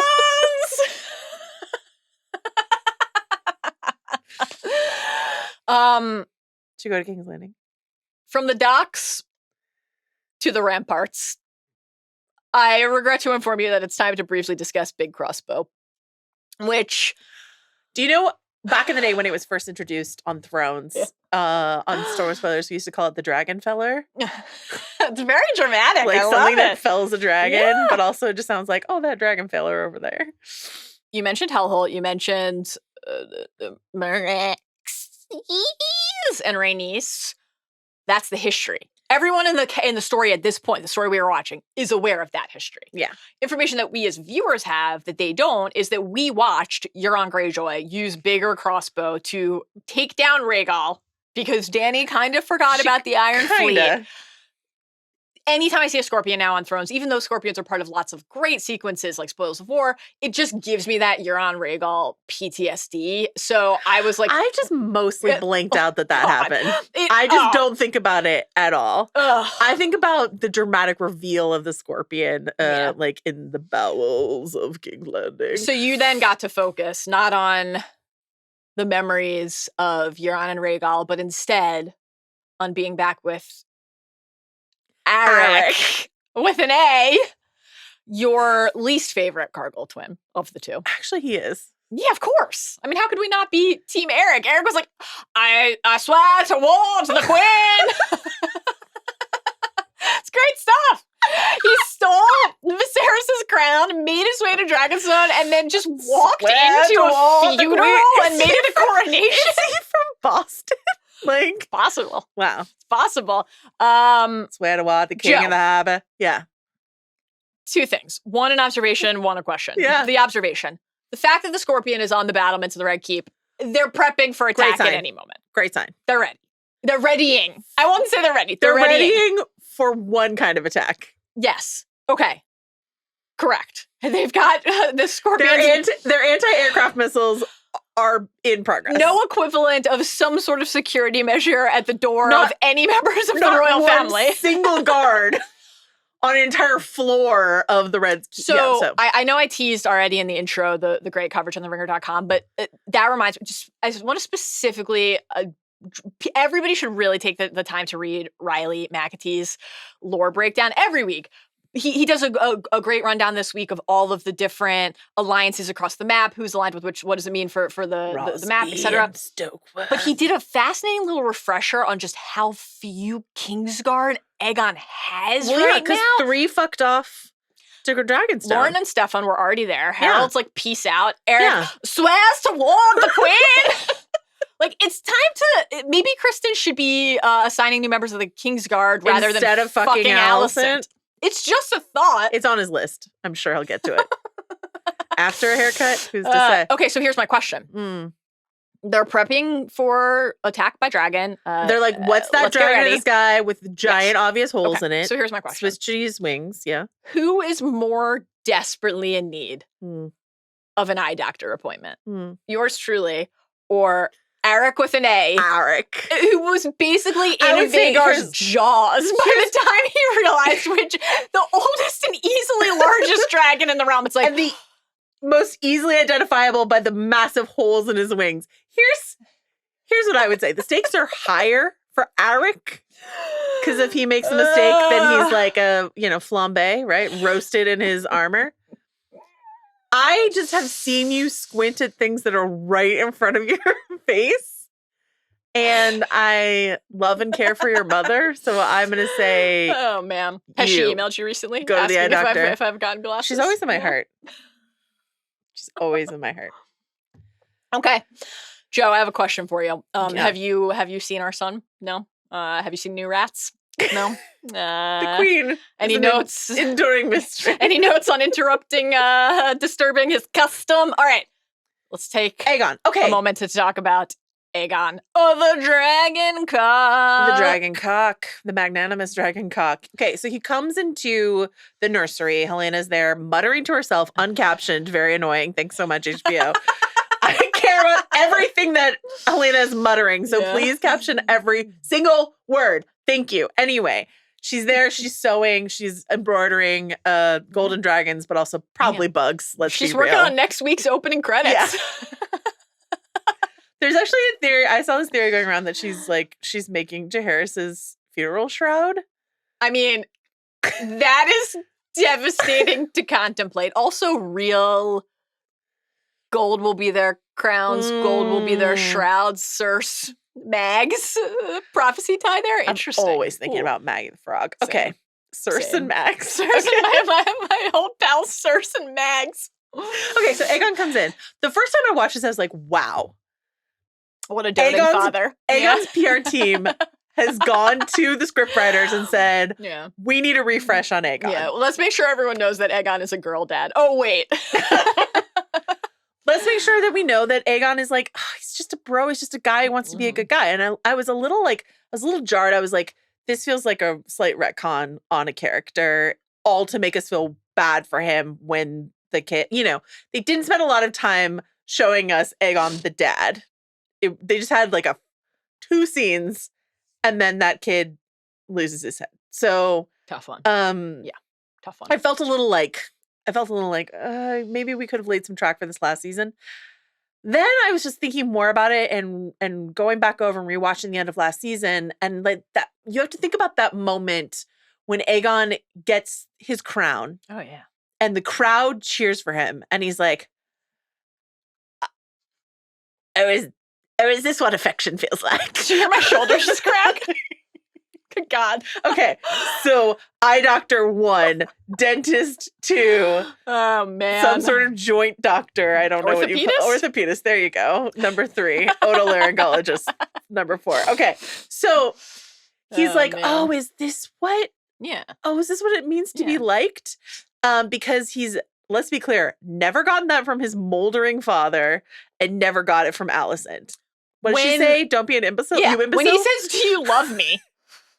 Imbecile? She says, she calls him an imbecile. Imbecile. The moment, the coronation call out is a great one, but even like the carriage ride over, the imbecile Sure, your scene, father loved you. and he's like, he didn't. He had his entire life to change his mind, and he never did. And she's like, I got a dagger, baby. She gives him the dagger. His response to that doesn't totally connect because it could just be something that Alicent took, which it is. But he's like, oh, okay.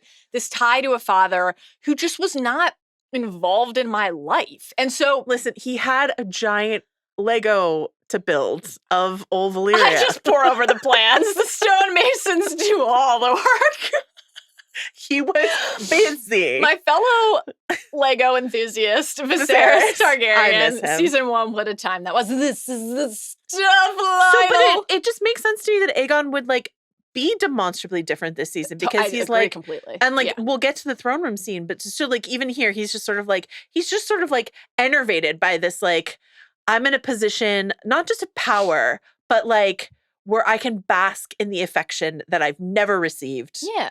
From anyone in my life. Let's be clear, Aegon's a piece of shit. Yes, he did some terrible things that we are not forgiving him for. Yes. Tom Glencarney is doing a great job adding some nuance to that terrible person that he is. We are on the same page. It's a lot to kind of parse our feelings to Aegon, but I agree with you that ultimately this evolution really does track for me because even just the entrance in the stretch, he goes over, he makes a beeline toward the silver-headed child, and then you're like, oh wow, he seems really interested in his kid. It's the second he clocks that it's Jaehaera, not Jaehaerys, he's like, couldn't be less interested, right? Yeah. So it's not really like Aegon the devoted dad. No. It's Aegon the character, the king, who is now thinking, well, what is my legacy? And then specifically choosing to take Jaehaerys to the small council, saying he'll be king. He needs to start preparing. That's a great idea. Viserys never did that for him. Exactly. Not once. No one ever taught him how to be king because he was never supposed to be king. Exactly. All the confirmation you need, by the way, that this was not the plan, kid. Rhaenyra was in the small council pouring wine from the jump, cupbearer, which despite Rhaenys's ridicule in season 1, a position of honor to be by the king's side like that. So Aegon wanted to give that to his kid. He's like, I'm not going to be building Lego. I'm going to take every day is take my boy twin to work day. Well, no longer. Well, sad. Do you think he's going to be take your daughter to work day? I do not. I do not think that he will be bringing Jaehaera to the small council. Aegon not knowing where Jaehaerys' lessons are, and those are as is custom. And there's a way. This is so funny to me. Tonglin Carney. Absolutely loved it. No, I'm sorry. Emma Darcy is MVP of this episode because of all they accomplish with only one line of dialogue. Yeah. But Tonglin Carney is number 2. Well, I'm excited to talk about the throne room scene with the petitions. Yeah. Because both in this stretch, bringing Jaehaerys to the small council, thinking more seriously about what it means. He's failing and lacking in so many respects still. Yeah. But it's just the switch and the shift from let me go, I have no wish to rule, no taste for duty, I'm not suited declaration to his brother Aemond, who said, you'll get no argument from me in season 1, episode 9, to I have thoughts on the sheep and the salt. Why don't we give him all his sheep? We'll just give you your sheep back. It's fine. They won't know. Oh, man. What did you make They won't know. His whispered, they won't know to Otto. Incredible stuff. Okay, sorry. Otto's quick aside on what it means to be king, by the way. So funny. Genuinely great stuff. Speaking of what it means to be king, what did you make of Helena here asking, what if he does not want to be king? About Jaehaerys. Right. Is this connected to this sense of what awaits? Like you. I don't want it. Is it connected to more of the core gender politics of the show? Even we go back to the Last Supper in episode 8, the way that Helena talked about marriage, a lot of the conversation in the wake of the episode was well, wait, why, from just the fandom, why did Helena actually make the choice that she made? Why did Helena give up the son, give up Aegon's heir? All of this stuff feels connected. Yeah. Well, I think, and it's similar to Alicent, because Alicent doesn't really care for her sons. Sorry. I never cared for Job. Well, essentially is what Alicent says. I never cared for Job. But she cares. But she's very. That's incredible. But she's very tender about Helena. Yeah, you don't think Alicent cares for a missing child, Darren? Dude, I know we're not in the small council scene yet, but when Otto mentioned Ormond and Old Town and the marshalling forces, I was here it is. We're about to get it. He's going to say Darren aloud. And then he didn't, and my heart fucking sunk. Okay, let's talk, anyway. Let's talk really quickly about the Hightower Targaryen children. Yeah. Because on HBO.com or whatever, when you have the family tree. Yes. Alicent's children are Helena. We know her. She's married to her brother, Aegon. He's the king. He has another brother, Aemond. He has one eye. So 1, 2, 3. Darren. Yes. The 4th child. Yes. Who has a dragon. Targaryen. Is on the family tree. Yeah. They just have not said his name in the show, but he's there. Man. Unlike Malor, yes. Helena's other kid, that kid does not exist. Missing from Blood and Cheese, which we will talk about. So I just need you guys to know that for 2 years, my Slack icon was Lyman Beesbury on the Ringer Slack. And over the last month and a half or whatever, it's been Darren ? On the family tree, because that is what is foremost in my mind. I'm holding out hope. But yeah, I think it's fair to extrapolate that Helena might feel more tenderly towards Jaehaera the same way that Alicent feels more tenderly towards Helena. That the mothers might favor their daughters, and that perhaps she's worried that Jaehaerys is just going to be another Aegon, who again, remember, she was like, oh, he's fine. He mostly ignores me unless he's drunk. Yeah. Not great. Not ideal. Speaking of Helena. An MDD? MDD time. Mini Dream Dispatch. This one, foretelling blood and cheese. Steve, can we hear this? I'm afraid. Don't be. They'd be fools to come with Vhagar protecting the city. Not the dragons. The rats. The Queen is an enduring mystery. Is she not? By the way, it's the way he like looks around for the rats before he says that. Everyone, the handmaidens, Aegon, everyone looking around. That was so funny. Of course, this was something we were clocking and tracking throughout season 1. Every time we saw a rat in the scene, like a and little... we initially thought the beast beneath the boards was about blood and cheese. Instead, it was about Rhaenys exploding through the dragon and pit killing and slaying legions of hundreds of small folk. Dude, hundreds is generous. Yeah, you're right. You should. That is I'll conservative. join you in saying legions. Legions it is. Oh, man. Okay, so how does this stack up to the other MDDs from Helena in season 1? Do you have a favorite?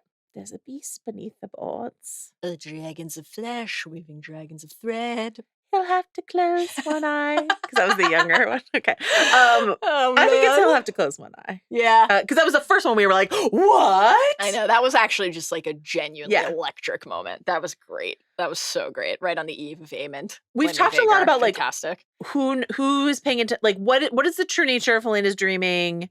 Yes. And who knows if she's a dreamer. We talked about Viserys. Why didn't her father, who was obsessed with this one dream Once again, the Legos don't build themselves. And the idea Mallory. of being a dreamer. And I so wanted it to be true, to be a dreamer myself. And I so wanted it to be true, to have a vibrant IG Reels presence with all of my Lego sets. Well, you achieved one of those things. You Viserys. love IG Reels. Most of the world's on TikTok. Mallory's on IG Reels. It's the best. Okay. This is my favorite tradition is you'll send me a TikTok and I'll be like, I saw this. On IG Reels. On Instagram. We got a ton of emails from listeners about Helena and her dreamers. I thought we might get a rapid fire multi-con there because you said ton of emails. You never know. Wow. You never know what awaits. She wanted legions of cause, Steve. Sorry. Okay. So I want a little, not a deep dive, mini dive on like what's the haps here? What's the official word?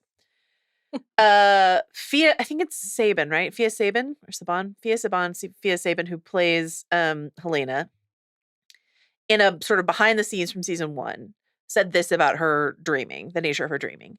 She can feel the future and the past. On a level inside her, she knows things. She can't always literally turn that into advice. So it's like images and flashes and stuff like that. Something we'll talk about a little bit more in the book spoiler section is on the inside the episode House of the Dragon Belt. Not the short one, but the long one they put on YouTube. Yep. They talked about Helena's quarters because Helena is now living in the Queen's quarters where Alicent lived. And they talked about all the set deck that they put in there. And there's like cases of bugs, lots of bug stuff, cages of crickets, lots of bugs everywhere. But also, great stuff. There's like chalk drawings all over the wall. Yeah. Chalk. And in her sketchbook, and again, we'll talk about this in the book spoiler section, but they're all like images. And we book readers, knowing what's coming, can decipher what some of those images mean. But if that's how it sort of presents itself to her, often in like sigils, so like animals, there's a lot of animals and crowns and stuff like that. So it's like for example, this I can talk about. It's a Game of Thrones spoilers, folks. If you see like a stag with a crown, you're like, oh, Robert Baratheon, right? But she just sees like a literal stag with a crown. What does this mean to this poor adult girl? Okay. The follow-up question is... Dark twist on our favorite tradition, sigil spotting. Yeah, that's true. The follow-up question is, who knows that she's a dreamer? And this is something that our pals at the History of Westeros podcast asked Ryan Condal. Incredible. And he said, someone is paying attention. Dun, dun, dun! Right? So someone is paying attention to Helena's dreaming. Who could it be? My number one suspect has to be Larys. Yeah. Who else is paying any attention to Helena? Yeah. He's also like, is that a foot? Is one of those drawings a foot? Is that the rat I work into? That was a good time in season 1. It's a really that good stretch of theorizing. Great theory time. Great stuff. But yeah, what if Larys figures out that Helena's a dreamer? And Alicent maybe is the only other person who's like paying any attention to Helena. So, okay. this was something that I was really thinking back on in season 1 in the fabled bug stretch. It is beyond our understanding. That's what Helena said. And Alicent's response was, I suppose you're right. Some things just are. And so Alicent's, not that this couldn't change, but at least what we've seen so far, the way that Alicent receives these tendencies from Helena is like, I don't really get it. Yeah. I love you, but I don't really get you. Not like, do you want to talk about what's going on? And it's just it is so deeply tragic because it does connect to this larger idea of what these characters who are a part of it's a story about a family that's tearing itself apart. Oh, God. Like, are never, that's why the Viserys never may be talking about this with his actual daughter. Like, is so devastating to consider. And we have no reason to believe that he ever clocked it or discussed it with her. And it's like, what could have been different if maybe he had? It's just, it is really, like, deeply, deeply, deeply tragic. On the is Larys paying attention to Helena front, Yeah. I'm going to zoom ahead to my favorite theory. Okay. Unsubstantiated theory. Mm-hmm. We know that Larys has replaced all of Alicent's Yes. attendance. Yeah. Makes bath time tough. Yeah. Has he done that for Helena as well? Mm. Because we see there's this, a lot of people have pointed her out because she's just these incredibly striking eyebrows. She looks like Bella Baxter from Poor Things. Yeah. Like 100%. Yes. And that's just what that woman looks like. She's a model. Her name is Shane Stevenson. Yeah. Incredibly, like her, just magnetic. So distinctive. Yeah. Like more so than our favorite character Talisa last season, right? And so like if Larys has employed good old eyebrows. Yeah. And I say that with a compliment because I love her eyebrows. And I'm not. Also, like, she's the one in the room with blood and like just and vanishes. Pieces out. Vanishes. Deeply suspicious. Vanishes. What? Like she knows back and alleyways. And then like a 7-minute conversation unfolds and she does not alert again? anyone? No. Okay, so eyebrow. So if Larys put eyebrows, and again, I say that with full compliment. I love her eyebrows. Yeah. If because she doesn't have a character name, I looked high and low. I would call her by her name if I could. If I could find it. Anyway, if Larys put eyebrows in Helena's room, then she might be like, "Hey, do you want to see her notebooks? She's drawn some stuff." She keeps mentioning. Would you like to see the walls? Oh my god! Oh, poor Helena. Yeah. Larys, he's got eyes everywhere. So that's just like your fave. Based on nothing other than distinctive eyebrows. I love it. And that very suspicious, like, blood encounter. She just poofs. She's just gone. Yeah. Now, I mean, maybe that's a normal human response. but like, he looks away just for a second and then she's gone and she's nowhere. Yeah. Yeah. I'm just saying. Unless she's like, there would simply never be a rat catcher up in these quarters at this hour. And she does say, like, I'm not supposed to go up there. It's different rat catchers. Maybe she knows them all and she's like, something's up. But then she doesn't go tell anyone. Well, what I love about that is that, like, Blood doesn't know how to set a trap. Yeah, so he's like, oh, she's like, this guy doesn't know what he's doing. Here he's never eaten a piece of manchego in his life. He doesn't know. Okay, it is time to talk about a genuinely crucial scene. This was at the time of my fucking life doing Talk the Thrones with you and Chris again. I sent you guys like 500 text messages after we finished. It was like, we've got to go back and record again. We didn't talk about Criston and Alicent enough and have spent the ensuing couple days like waiting to talk about this with you. First of all, because it is just like titillating and wonderful. Is it because I sent you a meme at 11:55 last night? This killed me. Oh my God. That was one of the funniest things I've ever seen. That was just absolutely exceptional. Wonderful stuff. Do you want to describe it for the people? So it's Orhel and Fran warging. And then Alicent also with like her eyes rolled back. And they're all looking up as they did when they would warg. They would warg and their eyes would go white. And so it's like the overhead shot of Olivia Cook with her eyes rolled back in her head. And it's like, ooh, Alicent's a warg too? Yeah. Wow. Instead of warging into a wolf, she's connecting to a piece of human garbage. Criston Cole. God, he's Donish. Okay, so this is on the one hand kind of like a holy shit moment because this relationship is not confirmed canon. So this is new. Not even like really speculated on. No, not in the book. Though this was going to be what I asked you is like, was this just a pure, oh my God, what a shock moment for you, or were you like, you know what? It felt like they were building toward this in season 1 because the Godse's Dornish initial response from young Alicent and like Criston Cole, handsome guy, piece of garbage, but handsome guy. I mean, well, we're going to talk about the Rhaenyra parting of the ways in a moment here, but from the moment where Alicent stops Criston from killing himself and he is then in her employ, in her camp, her sworn shield, Team Green all the way. There's the like moment where he sees Larys staring at her and is like, he won't stop looking, just like a jealousy. Yes. And one that feels just perfectly connected to Criston Cole as a jealous guy, but also like, and there's a possessive quality to it, but also it was like, oh, does he have a deeper feeling? And then of course there is the moment where Alicent leans into him and is like, everything you feel for me as your queen. So there are some breadcrumbs laid here, but absolutely. Criston Cole, Alicent leaning back and digging her nails into the wood of a chair as Criston Cole goes down on her was new. And boy, was this something. We see Alicent before we realize it's Criston. Did you immediately know it was him? Yes. Yeah. P.S. Because I hate him and I despise knew him. it. Okay, so Lauren, we got an email from Lauren. And I should just say, Lauren's email, nothing in the email has to do with this. She just titled her email Smart. Criston Cole's new hat. Good strategy. Good strategy. And his new hat would be Alicent's vagina. Correct. Dear me. I do think there have been breadcrumbs. Yeah. Olivia Cook said in an interview that there were some like other longing looks from season 1 that were cut. And we got several emails speculating had Oh my. You asked for it. I did. You got it. Yeah, this is a story in many ways about tempting Be fate. careful So. what you wish for. Okay. So, how long have they been doing it? And a lot of people are speculating, well, where was Criston Cole when Luke took Aemon's eye out?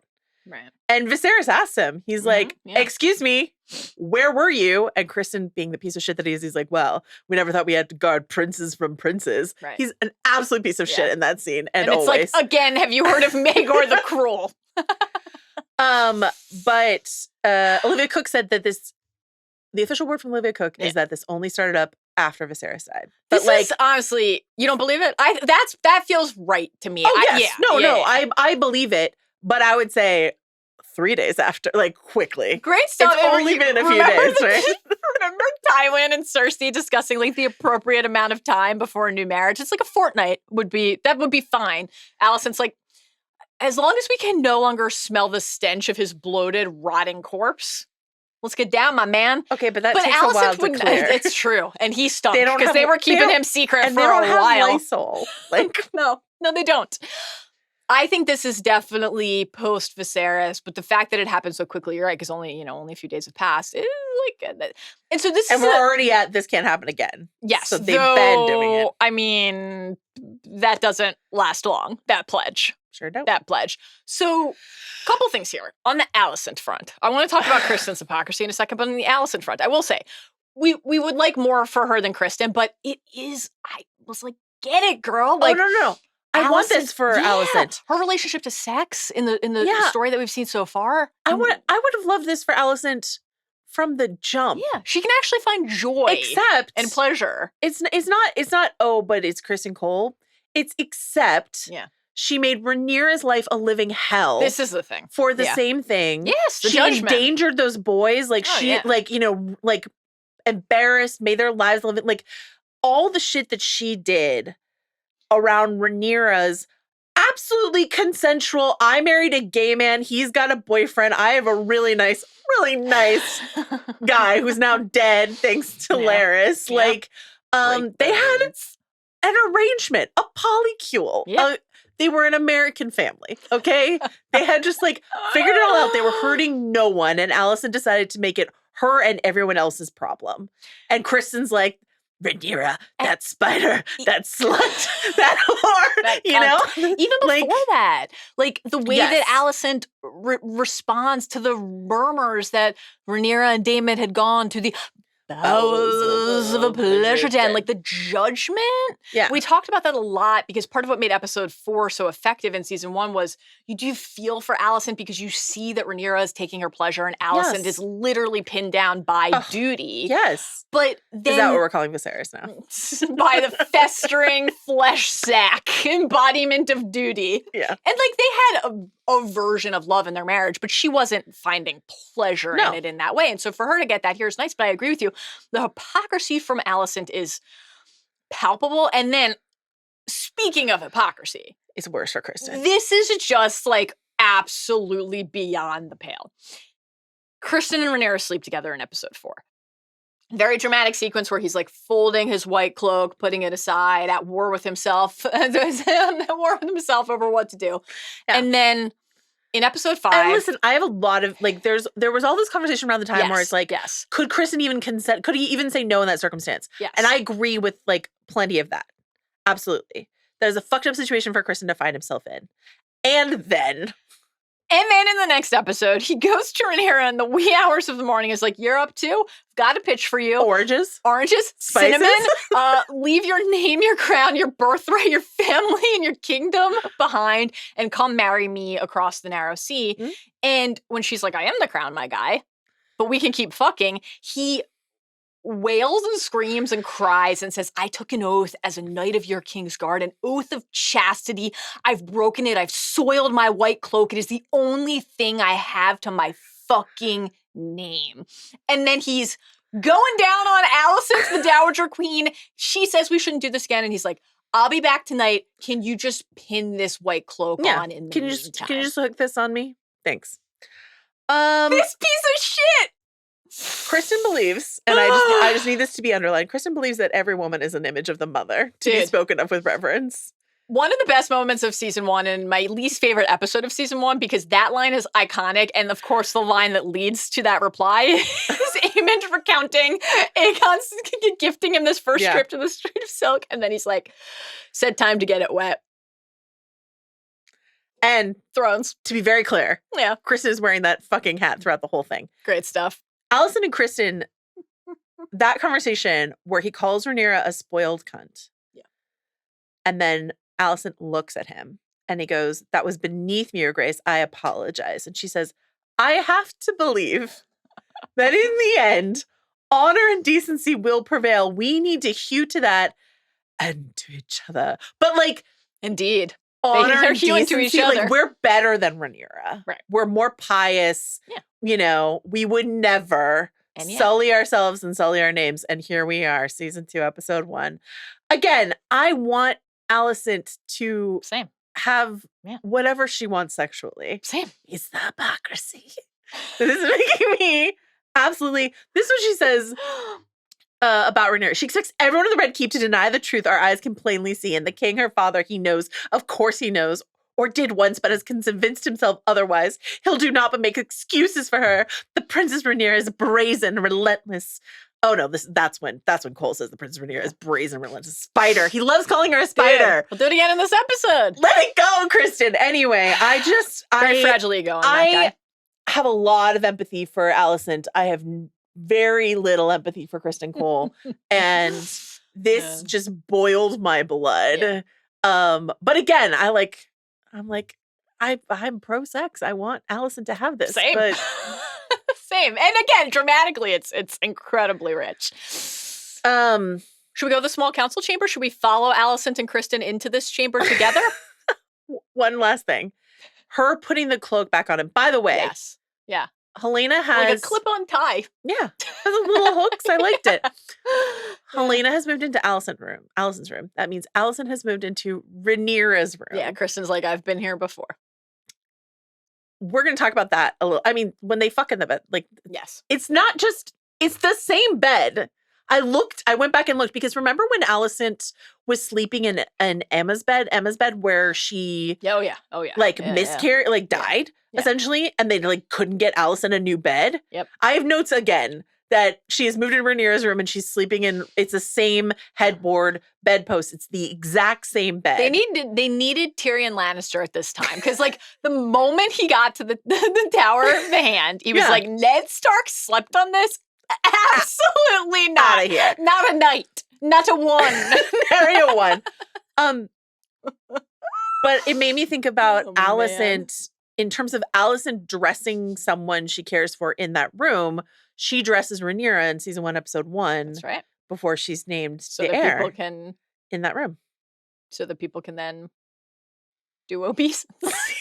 I'm so sorry. You gave me so many opportunities. It's like, say it. Say it. Do obeisance. Obeisance. Okay. What a great word. All right. Joe, Small council. we're following Alicent and Criston into the small council chamber. Do you think anyone's going to notice that we're all arriving together?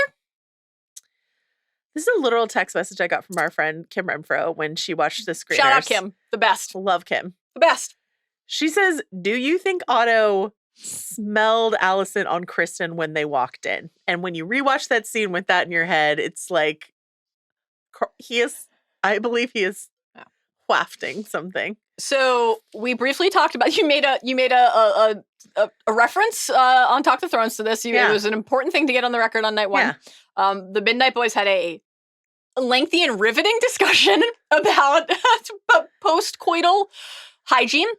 It's difficult for me in moments like this not to think of our dearly departed Roz and her vag bowl, a little splash after her dalliance with Pycelle. Okay. I noticed this as well. Like, they're changing, but Kristen's not like, he doesn't give it a rinse. let me just rinse. Just a rinse. It's past the Listerine. Yeah. Anyone have any gum? They have no Lysol or Listerine, but he could at least splash some water. Oh, man. Yeah. It's, on or the one hand, spray some perfume to try to mask it. Everybody in Westeros smells, right? Yeah, but But the royals, again, like, there's a bath in this episode. A lot of bath time in general. But Criston, he's in the armor. I bet you there's like a pretty rank, ripe aroma coming from inside the shell. I don't know. I don't know if Otto would clock it, but it does seem to be the collective response that he's like. Because you didn't think that Otto had. No, though after you mentioned it, I was looking for it. He's definitely like. Yeah. Though I just in real time read that as Otto's like, why can't people show up on time for my meetings? Also a strong possibility. Just because, like, Criston is Alicent's sworn shield. So the fact that they would be together is actually not remarkable. Correct. But if they've got, like, tousled hair and a special aroma, a sheen. All right. Oh, man. Okay, so I have a question for you, and it's an important one. And I want you to consider it in a way that is worthy of Beesbury's memory. Would you, a member of the Green Council, keep the small balls on the council table after Criston Cole basically just pushed Lyman's head down and the ball went through his temple like a butter knife? Like a knife through butter, Through hot knife through butter. Like, cantaloupe that had been out in the sun too long. Wouldn't you just get these out of here? First of all, please do not besmirch my guy, Lyman Beesbury, by comparing his head to a overripe cantaloupe. Genuinely, one of the best parts about rewatching season 1. Everyone with bees is just something to cherish and adore. Precious. But that end stretch where he's like chiming in a few minutes late on everything, and they're just so mean to him. But then when the moment counts, he gets up and he's like, this is seizure! Did you notice? Theft! Did you notice in the? I'm sure you did. This is treason! You notice everything in the tapestry in the opening credits. Love it. They have sigils listed on like each side: Team Green, Team Black. Yeah. Beesbury's firmly on Team Black because let's be clear. Oh yeah. Lyman may be dead, but that's not the end of House Beesbury. No, it's not. No. Okay. Not only I don't think they should have small balls on their table. I think maybe we should have them on Talk the Oh, Thrones. yeah. Actually, Dave Gonzalez is like, why don't you guys have the small council balls? I was like, what do you mean? He's like, oh, I'm sorry. I live in Colorado where like gemstone balls are like a dime on the street corner. He offered to get us some Dave. balls. He'll ship them over. Ship them Okay. from Colorado. I love it. Yeah. Who is going to be the first one to suffer some sort of grievous injury on set? And okay, well, we know the answer. It's me. What episode?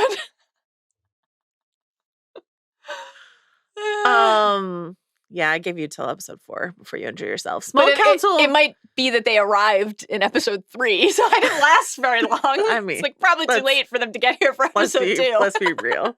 You're gonna slip on like your drop chapstick or like an errant Kleenex that you've left on the floor, and then it's all over. I need everybody to know quickly what true friendship is. Before we recorded, I dropped my chapstick open onto the bathroom floor at the office. And that's going to be burned later. And because it rolled. I was like actually rolled all the way across the floor under the sink. And I was actually in like a state of panic because you were having a full blown. I was like, I can't do the pod. Yeah. Steve was like, who can go on a run to like a Walgreens or something? Yeah. Joanna had a spare chapstick and she gave it to me. And now we have matching chapsticks. And I find that charming. All right. Oh boy. Should we do a quick small council lineup refresher? Refresh us, please. Okay. Hand of the King, Otto Hightower. Aviota von Lads. Jasper, Iron Rod. Yeah. Wild. For the thickness of his member. Master of Laws. Or the rigidity of his legal stance. Either. This is canon. Thank you for keeping Beesbury alive. Do you think that Jasper gave himself that nickname, Iron Rod? I think Definitely. he did. Okay. Without question. Grandmaster Orwell. Yep. Pretty good dude. All things considered. Of all the people on the council, I like him most. Tywin Lannister. Incredible Master scene for of coin. Thailand. Just an incredible scene for Thailand. Yeah. No time for amusements, Thailand. All right, so Tywin Lannister, Master of Coin, his brother Jason tried to propose to Rhaenyra, and he's he of the honey wine. Lord of Yeah. Casterly Rock. Right. Okay. Yep. Alicent, the Dowager Queen, who shouldn't really have a seat, but I support her having a seat. But I'm just saying that's not a seat that's usually given. And then Lord Commander Criston Cole watching over. Yep. And then Aemond shows up and just- Alicent's like, please leave. Why are you here? You don't were have not a ball. invited. You don't have a ball. What are you doing here? They don't yet have Master of Ships. Some discussion in this episode about this very thing. No Master of Whispers No master- either. yeah. And that's something that people get confused by, because in the book, at this point in the book, is Larys Master of Whispers? I think he is. And in the show, he's just the Lord Confessor. Confessor. Yeah. Yeah. He's like, let me tell you about all the people who I killed because they betrayed us. They don't have a Master of Whispers right now. So Aegon is too distracted by his darling little son, Jaehaerys. Mhm. As we repeatedly mentioned in the preview pod, 6 in the book, only 4 in the show, according to Condell. wow. Okay. Yeah. Part of why Malor Does that- apparently couldn't make it. Does that make it? Because if you'll recall in our preview pods, Mallory's like, children He's die 6. all the time. No, I was He's 6 years old. parsing He's lived a rich life. I was just parsing like the word baby a little bit. I'm like, he's 6. If he's 4, is he a baby? I don't know. He was walking. He goes to school. He's got his customs that could be interrupted. So, All right, so let's Aegon just wants. So for the record, I'm not saying it's okay to kill a 4-year-old. That is not what I'm saying. That is not what I'm saying. A foul act, a vile act. But like, isn't a baby like 1? That's all. I agree 6 is a little too old to say baby, but Yeah. I've heard like certain people refer to like 4-year-olds as babies. Yeah. Okay. Sure. I don't have children.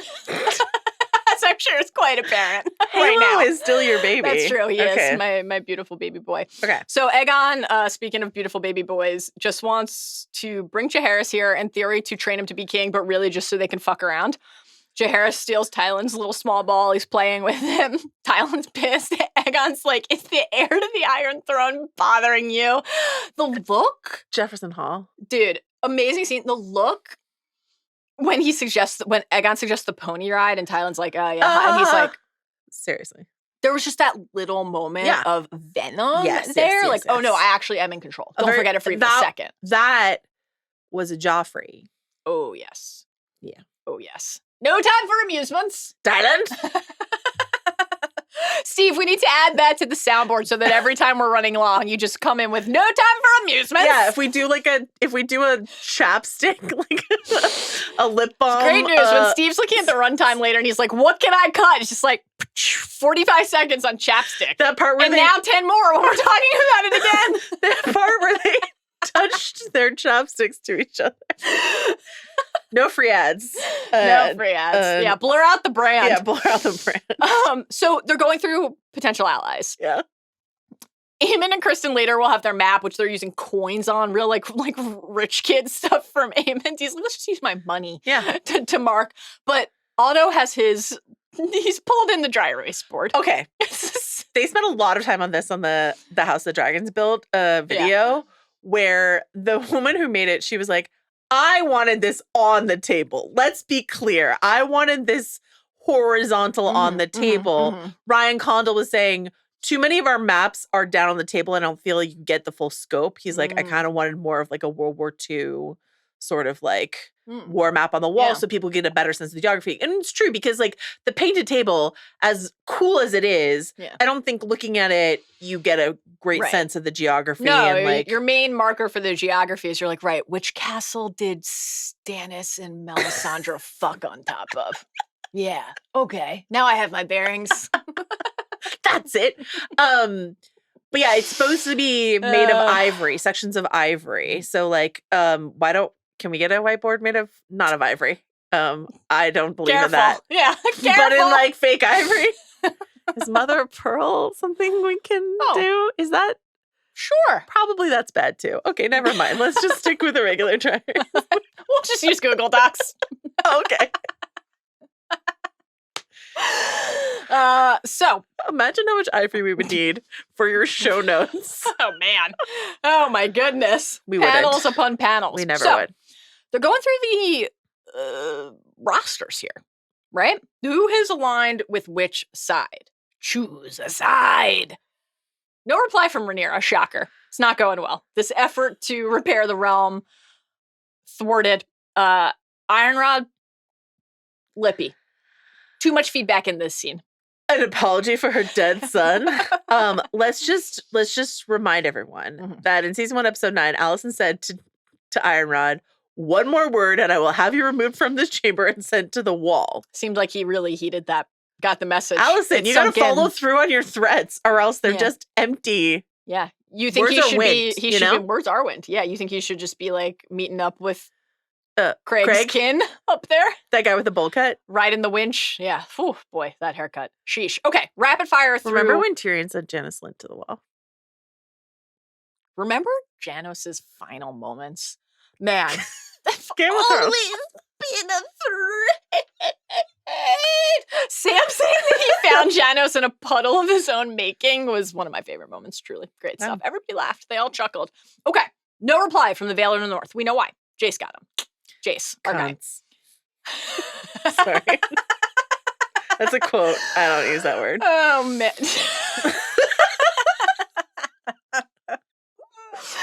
Before we did Talk the Thrones, Chris was like, is it okay to say this if we're like quoting? And then I think he maybe said it once and we've definitely said it like 47 times. No, but he was like, is it better? Okay, Chris said, is it better if I say cunts with air quotes? Yeah.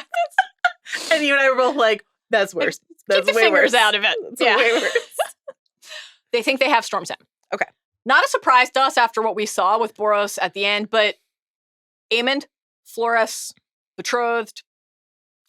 We can't overstate what a colossal loss this is for the Blacks. And this was a big conversation for us at the end of season 1, like Rhaenyra not tending to, squandering the alliances that were taken for granted. Like the Baratheon are kin to Rhaenys. Yeah. Rhaenys is on Rhaenyra's side. When Rhaenyra went on This is a bad loss. When Rhaenyra went on her engagement tour, she made enemies of a lot of people. Including Boris Baratheon, who can't read, I think. Anyway, in the books. Yeah. Anyway. Jason Lannister amassing forces in the West, as you noted. Golden Tooth gets a shout out here. So this is a The fact that this was specifically mentioned felt intentional. Key position. This is the easternmost point of the Westerlands. So it's like between the Westerlands and the Riverlands. This is a key strategic position.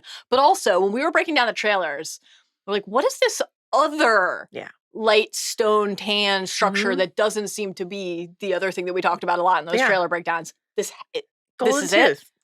Hearing it here, I was like, "Oh, that's got to be what that is." That was something we thought it might be because there were on the golden tooth beat early. Dude. There were Lannister soldiers around. Yes. Yeah. Aemond marshaling forces from Old Town, as mentioned. I have to hope and pray that while Darren couldn't rate a mention here, our guy Freddie Fox, Gawain Hightower, will be with Aemond when we. Didn't he say he was sallying forth? How long does it take for one to sally? Great question. Forth or otherwise. Dalton Greyjoy. The Red Kraken. Wonderful stuff. I'm sure this will be fine. What could go wrong? And then Aegon wants to fly to Riverrun. And we would just be remiss now and always if we did not take a quick opportunity to mention that at this moment, the Tullys of Riverrun, Grover, Elmo, Kermit, come on in eventually. Yeah. These characters are named after Muppets. And they're hoping that they'll do obeisance. Is that what you're saying? That's a big word for Elmo. Wonderful stuff. Obeisance, yeah. Literally Grover, Elmo, and Kermit. Sensational. George. The best. Really on one. Okay. So, Joe, we didn't love episode 9 of season 1, but we did like the fissures inside of the Green Council. Seeing the tension inside of one faction. Mm-hmm. That is very apparent here as well. Nobody's on the same page. They're bickering over mishandling Rhaenyra. They're arguing over the blockade's impact on King's Landing. Aegon now wishes that they had killed Rhaenyra, and that was like basically the only thing that the great race to find Aegon in the penultimate episode hinged on, which was Alicent getting the opportunity to say to him first, don't kill her. The side eye that Otto casts at Alicent, which will be the part of what prompts their conversation later about how to get along in front of other people. He's like, it's too late. Yeah. We must play the board before us. And then as we talked about, Alicent doesn't want Aemond here, but Aegon does. Aemond is my closest blood and our best sword. I welcome him. And I wanted to ask you how you... He's my hound. Loyal. That's loyal. How this reception for Aemond struck you, because Alicent makes a remark at the table about it, right? Retribution for the death of her son, and kind of glares over at Aemond. But broadly, there's like kind of a hand wave inside of Team Green. Otto says errors were made. That's how he sums this up. Elsewhere, it was the caprice of youth, which is just insane. Yeah. In Fire and Blood, here's the passage. Yeah. Aemond Targaryen, who would henceforth be known as Aemond the Kinslayer to his foes. Accursed. Rough. No, man, this is accursed, I've heard. Returned to King's Landing, having won the support of Storm's End for his brother Aegon and the undying enmity of Queen Rhaenyra. If he thought to receive a hero's welcome, he was disappointed. Queen Alicent went pale when she heard what he had done, crying, "Mother, have mercy on us all." Nor was Sir Otto pleased. "You only lost one eye," he is reported to have said. "How could you be so blind?" Now, we talk all the time about the unreliable narrator nature of Fire and Blood, so like there was no reason to expect that it would go exactly this way. But Ewan Mitchell in an interview had it to Entertainment Weekly had said, Aemond's going to come back and he has a choice. He can either look the fool or he can pretend that he meant to do this, that it was an intentional act of violence or aggression or whatever. And he implied in that interview that like he would be. So I actually wonder, it's either something that we're going to see later or if there was a scene that was cut. Interesting. You know, maybe there was a scene that was cut where we got the actual fallout with like Alicent and Otto and Aemond. But yeah, here it seems like there's this line later from your favorite character, Misarya, who says, "Frankly, how dare you?" to Damon. You're like, Maegor the Cruel, I'll own. Misarya. No. Misarya says to Damon, "You only blame me." Well, she doesn't say it like that, but you know, she says, you only blame me because your true enemies are out of reach. And this is just like, this is what's true. This is what Damon is doing when he's like, Rhaenys, it's your fault that this happened. It's Rhaenyra's fault because she's not here, you know, casting about for people to blame. And then meanwhile on Team Green, everyone, like that small council scene is such a feast because Alicent's like passive aggressive comment, look at Aemond. And Otto's like, mistakes were made in the aftermath, and looks at Alicent. You know, we're just like casting blame around wherever we can because we can't actually like reach. And this is these fissures. I want to do a signs and portents things. Fissures and fragments inside of these very Team Black and Team Green is part of the story that we're going to see going forward. Because yes, we're in a civil war inside of a family, but inside those factions are further fracturing. And that's the most interesting part, ultimately. If everybody in Team Green and Team Black is aligned and they're just battling each other, they're just at odds with each other, that's not necessarily that dramatically compelling. When they're at war with each other, and at war with themselves. And we get these delicious foils and dark mirrors or direct mirrors of each other, then that's riveting. So Aemond in this stretch talking about Harrenhal, talking about how crucial the Riverlands are, not just making the same pitch that Damon made back in the season 1 finale and continues to make, but using the same literally words. using the same language. Toehold. We got that from Damon in the finale. Damon uses it again in this episode. Aemond says it here. They've been circling each other. Oh, man. I love this. In season 1, episode 8 in the throne room, when they're just sort of like looking at each other, and it's like pretty sure Damon's like, did you steal my look? I'm the Legolas hair guy. Why do you think you're also the Legolas hair guy? So I feel like Aemond could just reply, you had a lot of different wigs in season 1. It's hard to keep track. You don't get to just claim you this just one. keep changing your hair. It's hard to keep track. Dragon math. Yes. We love dragon math. Another tie, of course, but not just between Aemond and Damon. This is really an Aegon and Aemond tied to Damon because, like, the dudes want to go to war. Yeah. That's really the key. Absolutely. Alicent is in the Rhaenyra position in this episode. We heard in the finale Rhaenyra really cautioning restraint, as we already talked about. Alicent is the one here who says, Rhaenyra has dragons as well. It's that old, the other minister, like that's the other side can do magic too. Idea, right? And mine are bigger. I have some questions about Aegon saying mine are bigger. Like, Vhagar's Vhagar, bigger. Yes, but if I were Aegon, I'd be putting a little more stock into the numbers that the other side has. But we love a dragon math sequence. Yeah. So the dragon math scenario on Team Green is that they have Sunfire, which is Aegon's dragon. Helena has a dragon, but we've yet to see it. And we don't think we're Dreamfire. Shout out Dreamfire. ever going to see Dreamfire because Helena is quite traumatized from Blood and Cheese, right? So Vhagar, huge. And Darren. I mean, this is part of why Tessarion and Darren not being in the story is just genuinely so confounding. Well, it's without just, getting into any of the particulars, like a whole dragon being off the board it's is a really big tied deal. their hands anytime that they talk about dragon math on Team Green for them not to say, oh, and we have another dragon. Yeah. Yes. Let's say the Blue Queen. Somewhere. And in a different part of the world right now where you could have then that like strength. Another toehold?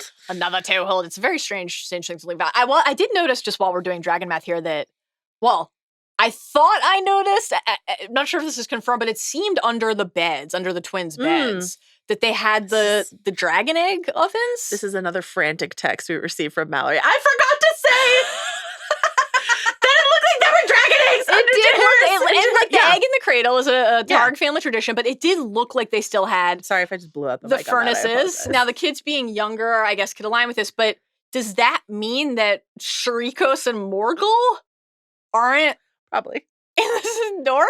Probably. Okay. All right. Okay, so Alicent's like, hey, Criston, you're good for a lot, of things. Yeah. But in this moment, can you please stop my idiot son from being such an idiot? Let's use that tongue to do some talking, my guy. And like, Aegon is so easily pushed and pulled in one direction or another. And so Criston using like the old, you're the king, you can't go. Yeah, this is what Otto did to Viserys when he wanted him to not go to Dragonstone. Yeah. Is pretty funny. Laris. Take it away. Love of my life. Thrilled for you. Absolute piece of shit. Thrilled for you. Couple fascinating scenes of Laris just overtly manipulating other people in this episode. So he's waiting for Alicent after the small council. Dude. Your handmaiden said you were indisposed. Your handmaiden said that Criston was bringing you to climax. I looked for you with the trident. Oh my God, that made me laugh so hard when I saw that in the notes. Anyway, so Alicent, already at the end of last season, Alicent was like, I would rather not with this. Yeah, it's a lot. And now he knows that he's been like very much replaced by, like, he knows about Criston. Definitely. 100% knows. No doubt. Absolutely. So he says that he's gotten rid of all the people in the household who were spies. I've rooted out the spies. I've gotten rid of them. And that means my friend and yours, Talia. R.I.P. Who, if our listeners can't remember, was a redheaded serving woman who was Misarya's agent inside the castle. Yes. And also Miguel Sapochnik's wife. Yes. And we're pretty sure was only in the show so that Miguel Sapochnik's wife could be in the show. Anyway, she's killed off screen along with Hobart Hightower. Tough. Vitalia. Tough look for Talia. And Laris has gone ahead and replaced every single one of Alicent's, people with his own people. Yep. Great. Yep. Terrifying. She then has to immediately dismiss them all from bathing her. Yes. Now, I would not want Laris's spies bathing me either, but it raises a couple things. One, on the thematic front, it just heightens again how alone Alicent is. Like, she has Criston for some stuff. But, when and Viserys... Her vague bug daughter. Sweet Helena. Yeah. When Viserys sent all of his bathing assistants away, Alicent was there to tend to him, even though that was probably not how she would have ideally been spending her time, right? So sword dabbing. Nobody's here to help Alicent. And, it makes us think of that connected to Laris, that really unvarnished moment of truth where she was like, in all of King's Landing, is there no one to take my side? This is after her dad had been sent away. And even now, her dad's back and her dad is, undermining her at that table of men. Cutting them out. Okay, we got this interesting email from Alex because Chris is really focused on the scrubbing of the shoulder. Yeah. And we talked about this. You were talking about the Viserys callback. I was talking about Laris replacing all their handmaids. But I really like this email from Alex who said, when Alicent began obsessively cleaning her arm, it took me back to season 1 and her picking her nails and those interactions then with Otto and his disappointment in her. The repetitive cleaning made me think all of this time Alicent has been masking her anxiety, OCD, or whatever Westerosi doctors would call it, and doing so in a way her father couldn't tell. She used to pick at her fingers until they bled. Yeah. Yeah. As a manifestation of her anxiety. And then when he would see it, he would be like, you're the most comely girl at court. Why do you destroy yourself? Instead of being like, are you okay? Right. And so this is like I'm actually very confident she did that to her entire body, but repetitive scrubbing, I think we got another email we got another from a listener who did a Lady Macbeth sort of out damn spot sort of comp for sure. But I like that callback to the nails. And this is it's a great call. Compulsive Alicent behavior. That's a great call. Great email. From Alicent to Rhaenyra? Yeah. Rhaenyra finds the story would say the cloak of her dead son and the proof that in fact Lucerys is dead. My read on it is we saw poor Arax's shredded, gnarled wing, So and I wept. It Joe, was tough. a moment quickly. Yeah. Just congratulations to your co-host and our pal, Dave Gonzalez, because we got a dragon dismount. Oh my God. You guys are going to talk about this on We trial, got two. Rhaenys also gets off at the dragon dock. Yeah. They have a docking scenario. Yeah. Are you happy this is here? I mean, it wasn't the best visual effect we've ever seen on the show, though the behind the scenes did show them doing this practically with a stunt woman. So they did, try to make it look as real as possible. not our best visual effect, but like, yeah, Dave, if you're listening to this and you're not trial by content listeners, Dave was harping on this all of season 1, where he was like, they'd show them landing and then they would cut away and then the person would be on the ground. He's like, show me a dragon, dismount, you cowards. We did see Daenerys do this on Thrones. She sort of like did a walk down a leg or whatever. This was a leaping dismount, but she's in a hurry. Yeah, absolutely. This is very sad because not only does Rhaenyra now know that her kid is dead and she's weeping, but Syrax cries out. Our listener Ian was asking if Syrax is Arax's mother. This is a really fun theory. There's no confirmation one way or another, but it is plausible. Syrax had a clutch of eggs. Yeah. So it's it's definitely possible. And even if that's not the case, which I like to think that about that possibility, even if it's not the case, it's like one more moment where that connection between Dragon and Rider, between Rhaenyra and Syrax, and more broadly Dragon and Rider is just like reinforced for us. We think back to the stillbirth, the cuts from Rhaenyra crying to Syrax. But also season 1, episode 1 at her mother's funeral. Yeah. When Syrax is there, Dracarys and Syrax. Dracarys. Very dramatic. Dracarys. Yeah. That was a dramatic circumstance. Okay, Joe. Aegon the Magnanimous, we'll see you now. Do you know what magnanimous means? Nobody knows what magnanimous means. Well, I do. So funny. We did get an email from listener Brad who attached a screenshot of the Google Trends on stuff. magnanimous, and there was a huge spike in the Google search for what magnanimous Absolutely meant hilarious. after this episode, which is great. Great stuff. Are you digging Aegon's bros? The heralds? Okay. This is what we need when we come into the studio. We need like the hair, like Steve. We need can you Steve just start and John and Arjuna to like follow us in and just say titles. Yeah. So yeah. I love that you called out the Aemond Damon parallel of literally saying the same word, the toe hold in Harrenhal. The two entrances of the monarchs, because we get this Aegon entrance with his bros, which we'll talk about in a second. Titles. Rhaenyra gets the same titles. Yes.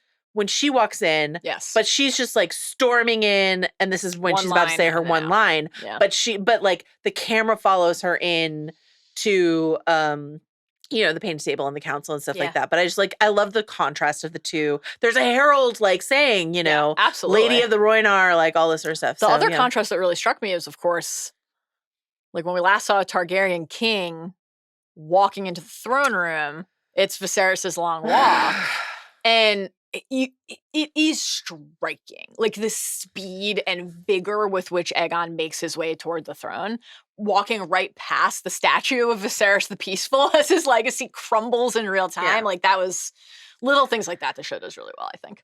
Do you bros? Yes. Martin Rain. Yeah.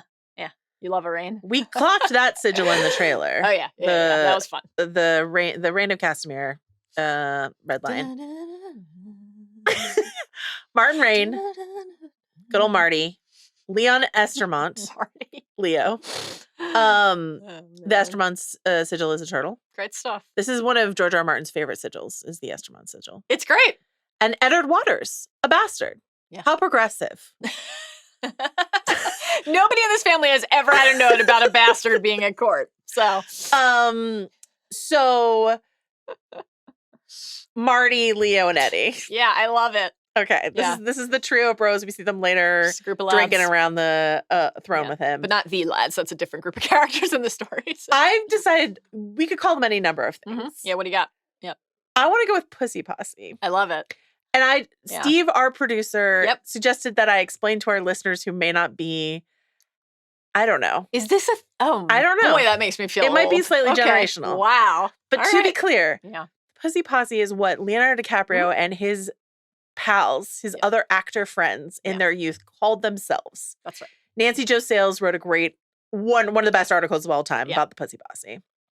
Again, this is not a word that I love to throw around, but it's just iconic in pop culture that Leonardo DiCaprio in his youth. It's great stuff.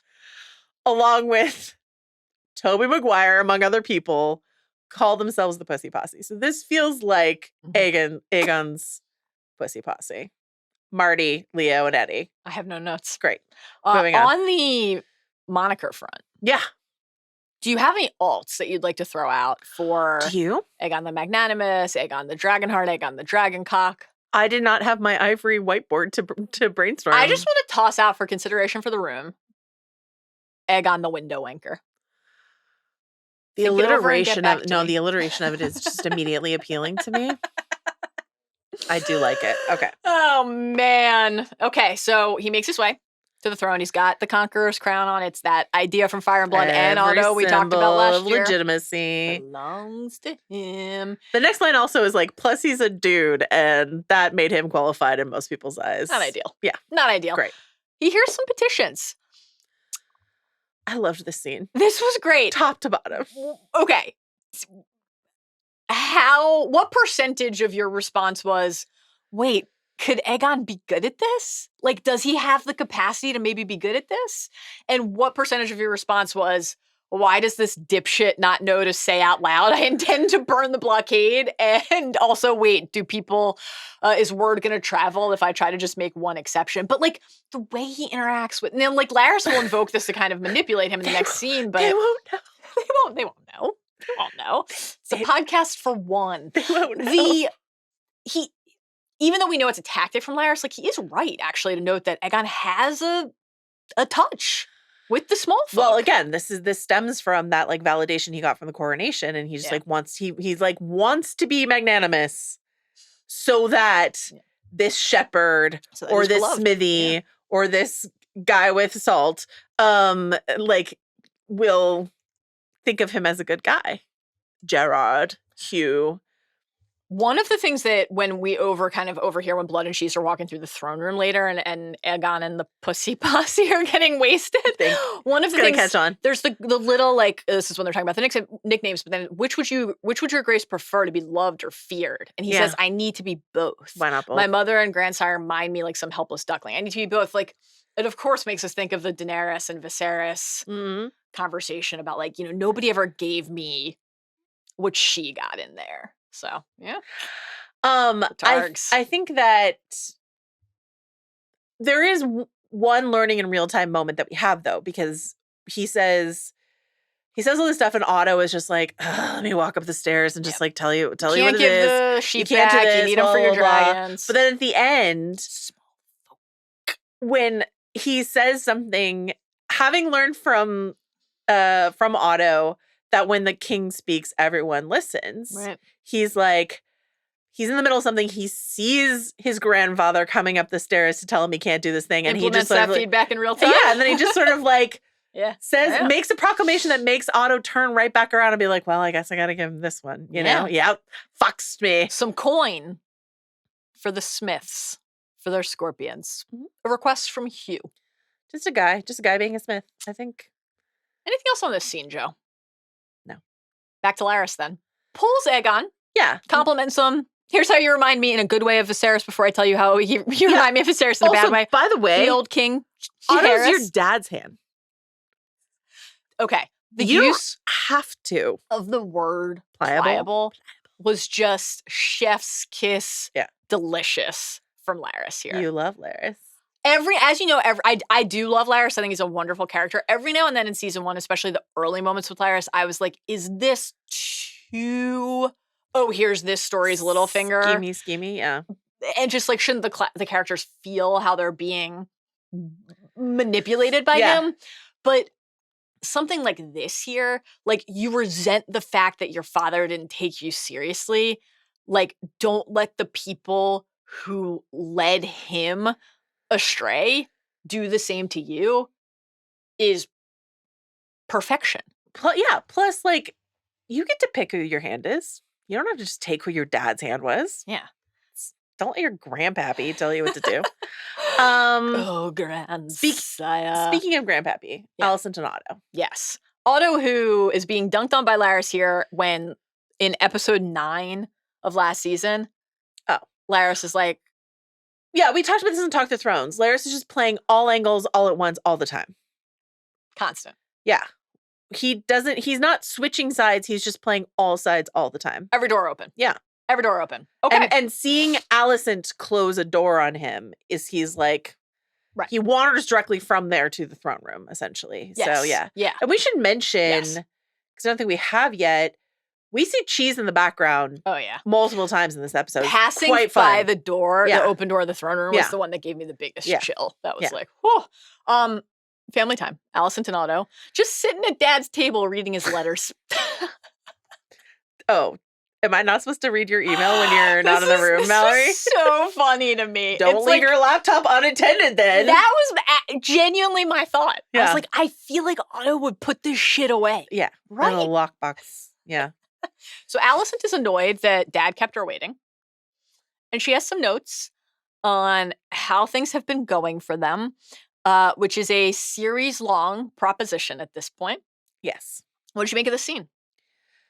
When she says that he's cutting her legs out in front of a table of men, it was the most overt fuck the patriarchy, I think, moment of the episode that I quite like. But also, if you undermine my voice, both those boys will grow deaf to it.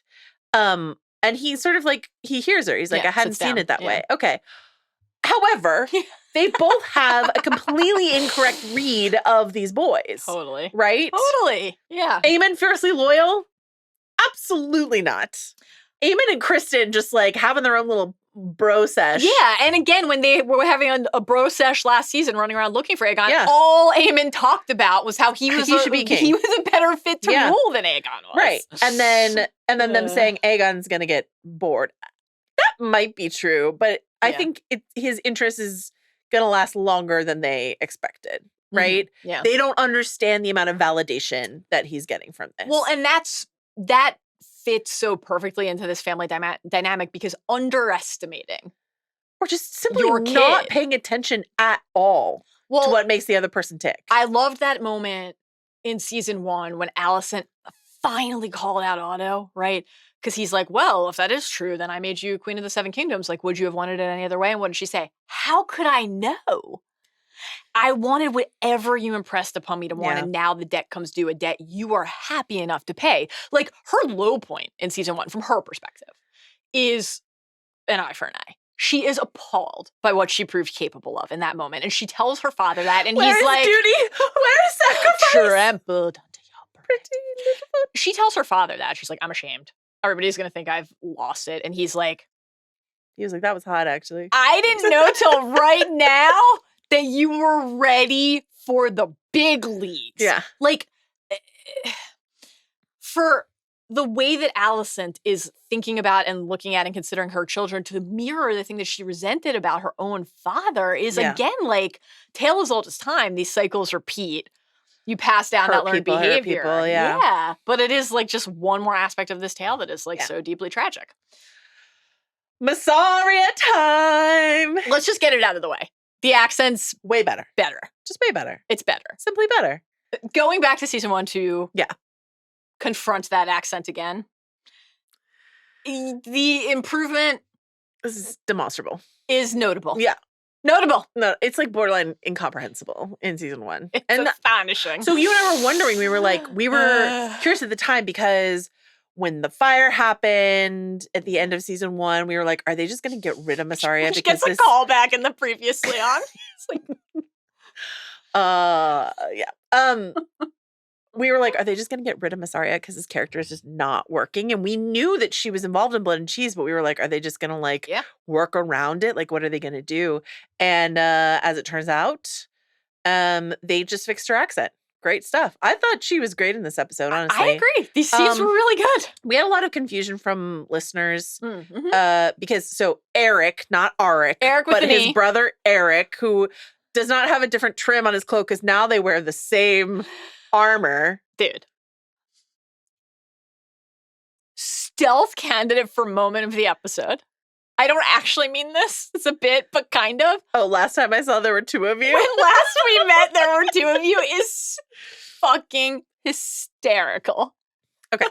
So Eric, not When last Arik. we met, one of you had a slightly distinct piping around your cloak.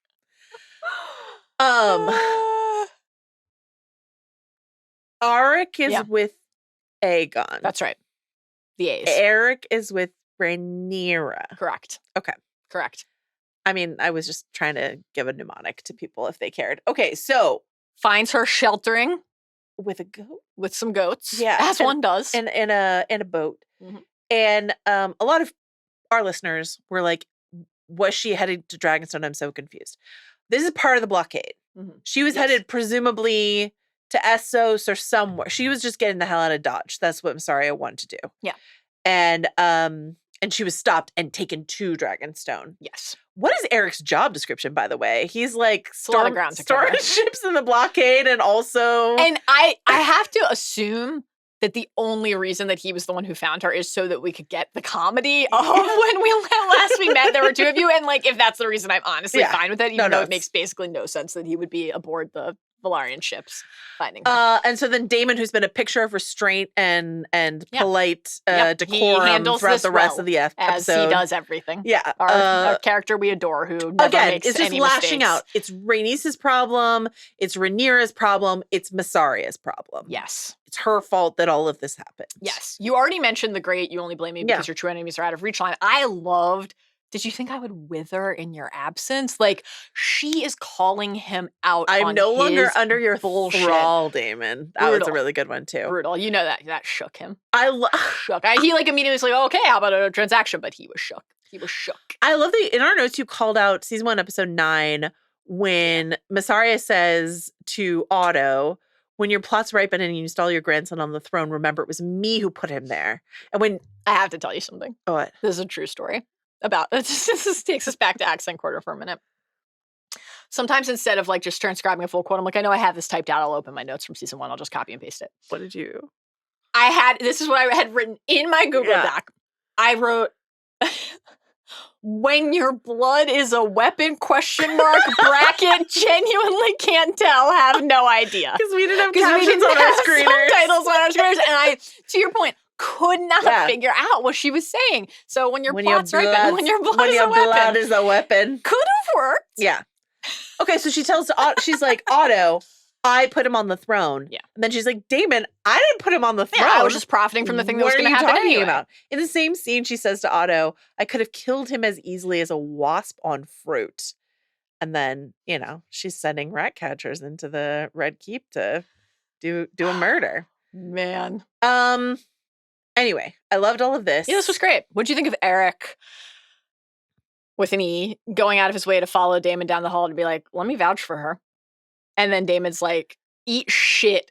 You and I both had the same exact thing in our notes about this moment. They make you swear and swear. They make you swear and swear, where Yeah. he talks about his brother and he's like, we're supposed to defend the whole royal family. What do you do when I they actually turn loved against each this other? line. I also do. I did too. And it reminded me of that dumb Criston Cole line when he's like, "We were never told we had to defend princess from princess." Like, yeah, okay. Yeah. All right, Yeah. Criston. Sure. I agree. Saved by the Cyrax. Rhaenyra, back. Wonderful Cyrax Titles, screech titles. to alert everyone. The little, like, brief little Head nuzzle. head nuzzle from Damon. He's like, did you get what you need? Okay. This is something that Emma Darcy said about Rhaenyra and Damon's connection, which is they said Husband and wife who were also uncle and niece. that's all part of it. That's all in the mix. Yeah. They also have 2 children together.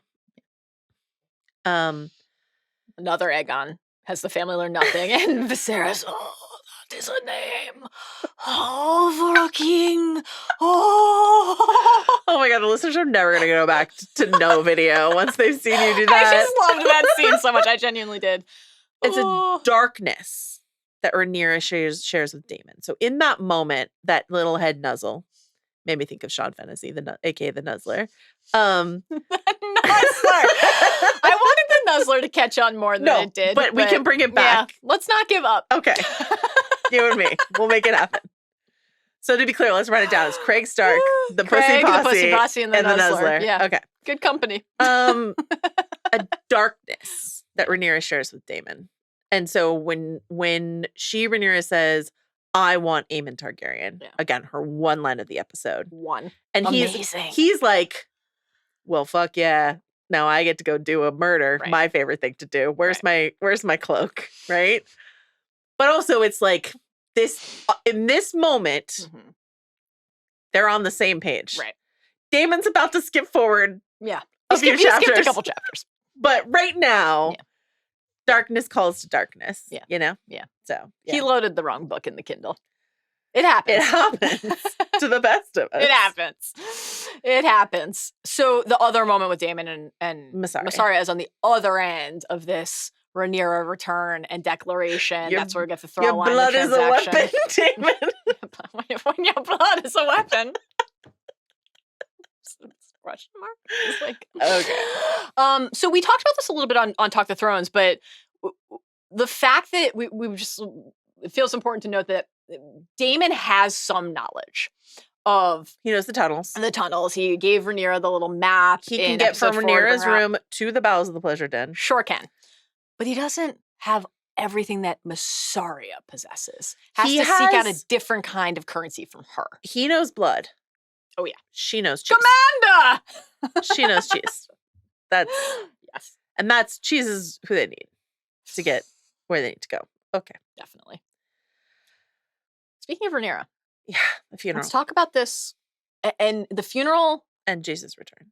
Jace's return, Rhaenyra's funeral for Luke, and then the way that this is intercut with Alicent lighting the Yeah. candles at the sept, this gorgeous sequence, When united in their distance. That thing about Rhaenyra only having one line, when I saw people comment that after I had not clocked that. Yeah. And when I saw people comment that after the episode, I was like, well, surely Yeah.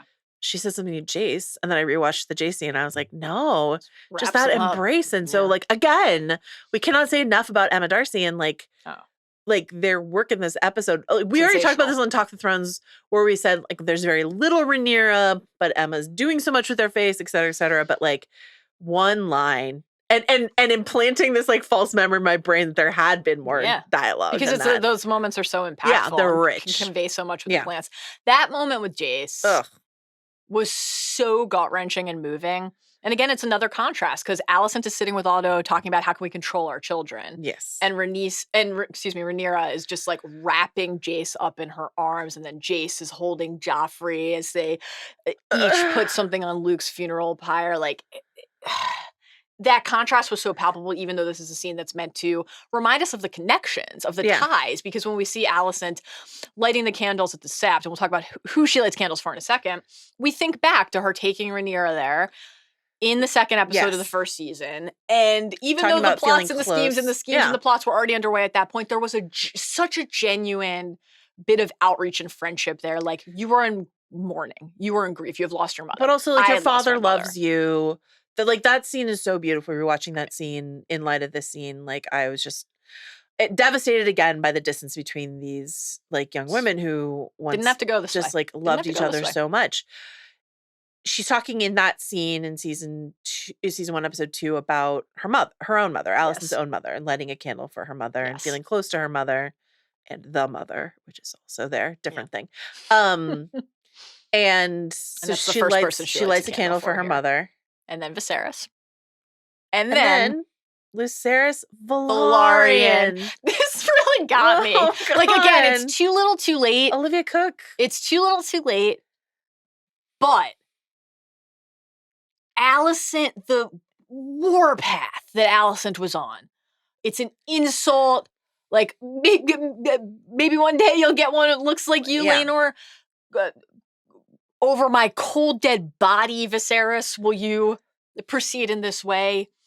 And to the graciousness, even though it is too late. It's actually quite, I think, reminiscent of Viserys in episode 8. I can do this thing, and you're well. But the gesture of acknowledging, this is who Luke was to Rhaenyra and himself and his family, and I can at least grant that. There's a version of the character arc where Alicent says, Luke Strong. Luke Strong. And that would be terrible. But that's not what happened here. That would be a wild thing to do because Olivia Cook why I light the candle. Olivia Cook is doing such a good job showing Alicent just struggling through her emotions there. Yeah. For her to be then Luke Strong. Right. Which it just wouldn't make sense. Yeah, but still. it was Yeah, Lucerys Velaryon. Yeah. Any other thoughts on the funeral? Again, Damon not in attendance. So that's tough. again, that shot for Rhaena and the moment with Bela. Bela and Rhaena don't get a lot to do in this episode, but just sort of like their connections. Bela's connection to Jace, Rhaena's connection to Luke. Jace hoisting up little Joff. Very sad. And Joff putting like the toy that we saw Luke play with in season 1 into the fire is devastating. Harry Collette as Jace, just really making good. a meal out of really good. everything he has. Also, anytime we see a little toy by a fire in a plot line about a dead kid in Thrones, it just makes me think of Shireen and Davos. Oh, Shireen! Yeah. Crushing! Tough. You've got a question about Shireen. I do. Up. Okay, so we're going to go a little bit out of order for the last few scenes of the episode because we have the Damon, let me sign you up for a quick gig scene with Blood and Cheese, but we're just going to bundle that with the actual son for son at the end. So let's talk about Aemond and Criston. Plotting and scheming. Plots and schemes and plots. I'm not sure if you've heard, but they're the same thing. Yeah. Otto Fissures was and like, fractions. can you stop scheming? Can you please inform the hand if you're scheming? And also go directly to your post, Sir Criston. Do you think that's what he did? What do you think the guard duty plan was that evening is my question. Well, again, they just simply do not have enough members of the King's Guard to effectively... Because that's bullshit because in the book, it's just a guard. They don't even say King's Guard. Right. They just say a guard. Yes, they could definitely come up with a different security measure. Like I love the King's Guard math. I think it's very important. There are other guards. For sure.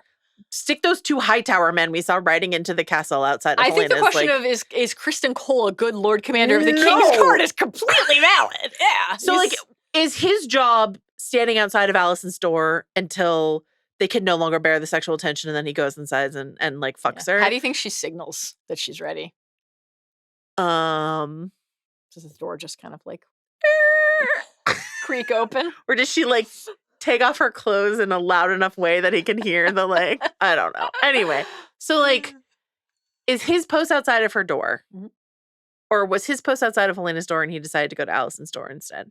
He's her sworn... He is. He's her sworn protector. So he should... So there's just no one on Helena's door. Just doesn't. It's preposterous. Rough.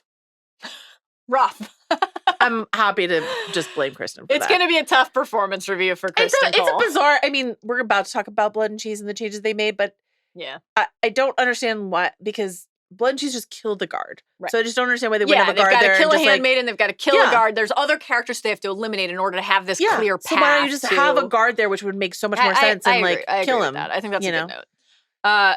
Of course, before Criston is tied up by the Dowager Queen's legs, he's tied up plotting with Aemond.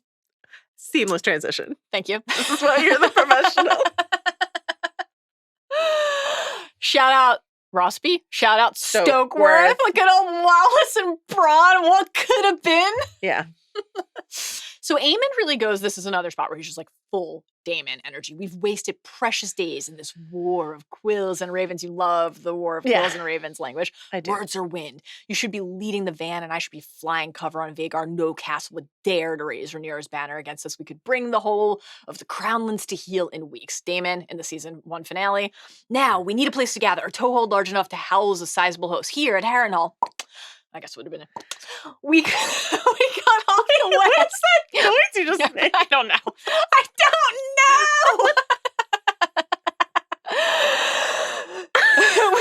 we cut off the west around King's Landing with dragons, and we could have every green head mounted on spikes before the fucking moon turns. And then Aemond seamlessly transitions from mirroring Damon, a character I would say well known for saying, why didn't you never asked me to be your hand. Why am I not your number one? And then constantly trying to undermine the people who are nominally closest to him. A little bit of that here too. He's just taking another shot at Aegon like he was in season 1, episode 9, saying he's hostage to my grandsire and mother. Hostage, which stands in stark contrast to how Aegon is speaking of Aemond in this episode. Oh, loyal. My like dude, a hound. My best sword, my blood. Loyal as a hound. Okay, listen. Aemond, as we noted in the trailer multiple times, calls his mother Alicent. Yes. Wow. He also calls her Grace, but calls her Alicent. Then he says, she blames you for starting this war after she plotted with my father's council to usurp his throne. Yes. Her grace speaks with two tongues. Now, You can't mention tongues and Alicent around Criston. You I can't. think that's why he went directly to her chamber. When Otto said, go to your post, and he's like, oh, I know. I know do where you my mean, post is. Do you mean the bedpost? I'll be right there. But Aemon calling her Alicent is wild. Aemon saying usurp But yes. is absolutely bananas, right?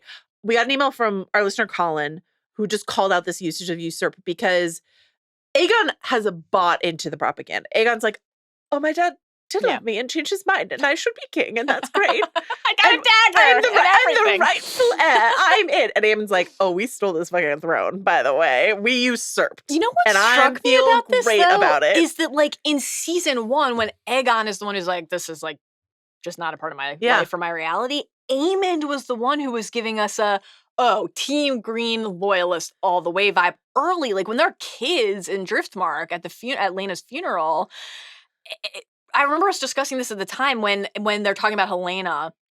It will strengthen the family, keeping our Valyrian blood pure. That's what Aemon says. And then Aegon says she's an idiot. Rude. She's your future queen. Oh, yeah. We did call that out. Yeah. Oh, true.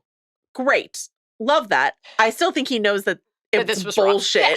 Yes. That Viserys changed his mind. Yes. I do, honestly, though, I mean, as you know, Aemond, I love Damon. Aemond, my favorite maniac. I just love Aemond. I love them both. Okay, rank for me the maniacs. Oh, man. Aemond. No. Aemond, Damon, Maegor, and I'm putting Larys in there. What do you rank them? Just in terms of my favorite characters through this point in the show? Sure. Damon. Yeah. Aemond. Yeah. Larys. Yeah. I probably have to put Maegor last because it's just like stitched into the tapestry. I do love Maegor. Disloyal. I like Aemon calling Alicent out here. Oh, yeah. Like, she blames me for starting this war after she plotted with my father's council. Yeah. Now, she didn't plot with her father's council exactly. I mean, she did on the Aegon front, but she was also like, you guys were plotting already before that I was brought into the know here. Yeah. Without me? Cool. So I did not get that Cal invite. But I like him. I mean, obviously what Aemon did with Vhagar and with Luke, we've read the passages from the book before. There's no going back after that. It's done. But he's right to say that the threads were being stitched into the tapestry long before that happened at Storm's End. But these are fractures and factions inside, right? So he's like, I'm just going to make it happen. He's just saying, it's her fault. Yes. She's like, it's your fault. And Otto's like, it's your fault, Alicent. You know, so it's... Criston's reply... Act 2 of Into the Woods by Stephen Sondheim. Okay, go ahead. Criston's reply to Aemon taking a shot at Alicent, I liked because, of course, there's this interesting question of, all right, he's Lord Commander of the Kingsguard. Where's his Alicent's loyalty? sworn shield. He's plotting with Aemon. Yeah, where will his loyalty eventually be? He sure is. He's like, let's turn this on Rhaenyra. The way that this is the cunning spider. I know how to pivot.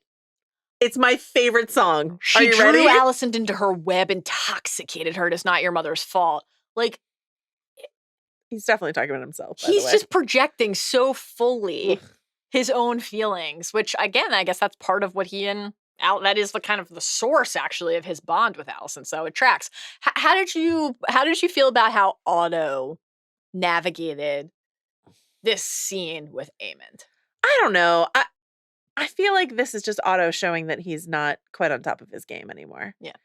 Because he said he's flattering Aemond. Yep. And we are the greatest single power in the realm. We talked to Chris about this on Talk of Thrones. Like, why would he do this? And it's like, because Aemond has Vhagar and he needs, like, Vhagar is Vhagar is their WMD. They need Vhagar to win this war, but they need control of Aemond in order to have control of Vhagar. And Otto probably walked out of this patting himself on the back, being like, job well done, me. And also, everybody involved in this is missing the point completely, which is Aemond can't control Vhagar. That was the lesson of season 1. This is the they don't know the whole story from the beginning.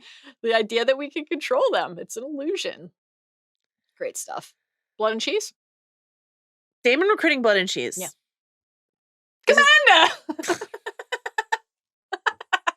Damon being instantly recognizable in the murder cloak is actually great. It's so funny. This is the last email we have in the non-spoiler section, which is Molly, who wanted to let you know that Damon needs to bring back his XXL murder cloak from season 1 because his updated one does not have a hood nearly large enough to cover up all that Targ blonde. My counterpoint is just this does actually look more like just a cloak you might wear. And not like the most insane garment we've ever seen. I'm about to crush my wife under her horse. I think we decided that the reason the cloak looks so insane is because there's like a horse stunt involved and they needed to hide the like stunt person in the XSL cloak, but it's still absolutely wild. But yeah, great stuff. The murder hoodie is out and about. Damon? Yeah. Back with the gold cloaks. Yes. Never forget when we saw him mutilating. I think that's why we had that scene. Many criminals. For this payoff. Yes, yes, indeed. The prince still had friends in the low places of King's Landing, Fire and Blood, and followers amongst the gold cloaks. Do you think George R. R. Martin is a big Garth Brooks fan when he writes that Damon has friends in low places? That's my karaoke song, by the way. Oh, is it? Yeah, one Delightful. of. We should do karaoke at some point. Blame it all on my roots. Let me tell you something. Going to karaoke with Chris Ryan is genuinely a life-altering experience. I demand a Talk the Thrones cathartic karaoke after the finale. Okay. Joe, who's blood? Oh, Blood, a real charmer. Mm-hmm. Former sergeant of the City Watch, drummed out of service for beating a sex worker to death while drunk. Terrible. So in the book, he is an ex-gold cloak. Yes. Because once again, he beat a woman to death when he was drunk. Here, he's still gainfully employed by the gold cloaks. Commander! Standards are slipping. Cheese. Rat catcher. It's made clear to us here that he is a dog kicker, which is horrible. Appalling. Yeah. He is a gambler. Yes. This is part of how Damon is tempting him with this coin purse here, your debts. He is happy to continue to snack throughout this entire conversation, which I just think is remarkable. Like, Damon Targaryen, the prince of the city, is here to ask you to do this horrible thing, and you can't put your nosh down for a moment. Well, since no one ever calls him Cheese, I feel like Alan Taylor and Ryan Condor are like, let's just have him eat a lot of cheese. Great. The actor who plays Cheese was like, I ate more manchego. By the way, he was fantastic. He was great. Yeah. A, B, I love that they gave him manchego, a great hard cheese. Great Delicious. choice. But he's like, I ate so much of that while we were doing this over and over again. Yeah. That's really what Criston says. He sure does. Do you think he Alicent says, I know them better than the shape of my own cock about Maegor's tunnels? Great line in the book. We were thrilled to see it make it to the show. Yeah. Just to remind everybody that one of the bits of book canon that is it tells us really honestly everything we need to know about Maegor. There's a lot of other horrible stuff that earned Maegor the name the Cruel, but Red Keep constructed secret tunnels, secret passageways, passages and tunnels and passages, and construction wrapped up. And then Maegor had everybody who had worked on it killed. Everybody who had worked on it killed, so that no one would know the secrets. So no one knows all the passageways. Like, Damon knows some, but, you know, I say Eyebrows knows some others. That's what I think. Eyebrows. Okay. Rhaenyra was very specific with her request. I want Aemond Targaryen. My autocorrect always makes it Ahlman Targaryen, but it is Aemond Targaryen that she wants. The one I have the autocorrect in the Google Docs is Thailand always goes to Thailand. To what? Thailand. Thailand Lannister goes to Thailand. The country. This doesn't happen to you? I was like, what's a Thailand? And then I changed the spelling in my head. Okay, yeah. No, I get Aemond Targaryen constantly. Great stuff. Could have put an almond in his eye, but instead he went for a sapphire. Missed opportunity. Okay. So what does Damon say? Steve, let's hear this. You're to find and slay the Prince Aemond Targaryen. He has silver hair and one eye. Should be easy enough to find. But I understand he's quite good in a fight. You want to take caution. It's one half. If we get the other one, it's done. All right. What if we can't find him? Dun, dun, dun! The clip does play differently now that I have Aemond Targaryen. Here to find and slay the Prince Aemond Targaryen. I'm sorry. I'm not. Oh, man. Okay, so Joe, We talked about this. we cut away dramatically. Takes Same you as we right did back in to Air for a Day. Air for a Day. What is your reading on what Damon says next? I think it's important to note, Yes. Blood later says, a son for a son, he said. A son for a son, he said. You love imitating Blood. Commander! It's just so funny to me. It's like, Commander. Commander, let's go do some brave Commander, things. it's you and your signature motor cloak here to talk shit about the fucking eye tower. A son for a son, he said. You make him sound so chipper. Anyway, a son for a son, he said, is more what it sounds like. Okay, so a son for a son is definitely Yes. something Damon said. Also, Right. no head, no gold. Yes. No body, no crime. No head, no gold. Okay, so Damon says, a son, give me any son. Right. Give me a boy's blonde head and a bag or no gold for you. That seems to be instructions. Not go for the toddler next. Right. So, right, because, right, it's like, did he say, oh, well, then actually just go get Aegon's heir to the Iron Throne? Or does he just say, any son will do? To be fair. Yeah. There's only 3 kicking around the joint. So, and Aegon, interestingly, is the alternate theory in Fire and Blood. Some say their quarry was the king himself. But Aegon was accompanied by the Kingsguard wherever he went, and even Cheese knew of no way in and out of Maegor's holdfast. There's my guy, Maegor, making an impact again! His legacy. The Tower of the Hand was less secure. So, And by less secure, in this case, we mean, well, they're not in the Tower of the Hand. But if they That's were, right, no. we mean the royals sleep up there! literally no So one's funny. guarding the entire floor. Oh, man. Okay, so we don't know exactly what Maybe- Damon said. Because there's a rainstorm. By the way, I loved the rainstorm. Also, if you watch the House really of helps you understand how much of the castle is just open. Yes. But if you watch the House of Dragons build, I thought the rainstorm was really cool and all the like, you know, quasi one-shot moments that they have in that whole set, because that set is like a complete set and they've built it out for season 2. I think they said like 400% more. So there's just like a lot more. So they're just like, it's a full set. You wander around, you wander into the throne room, you wander I love up the stairs this. around the courtyard. It's so cool. There's a healthy section of the House of the Dragons built that's about them building the sewers, and they're so proud of the way they built the sewers. And guess what? They looked fantastic. Tremendous. They look fantastic. But the guy who built the sewers is like, there were no leaks, and that never happens. And then the guy who does the lighting is like, the firelight man. looks so good on the water. We didn't light it at all. We just let the torches do all the work. So It the was sewers looked beautiful. great. And it did feel, whatever questions, comments, concerns I have about Blood and Cheese and the execution, the journey through the sewers, like up the ladder. Dog kick aside, it was too much. Yeah. But it was really good. The score, the tension building, like my heart, knowing what was going to happen, my heart was racing. Yeah. It was really, really well choreographed. So, okay.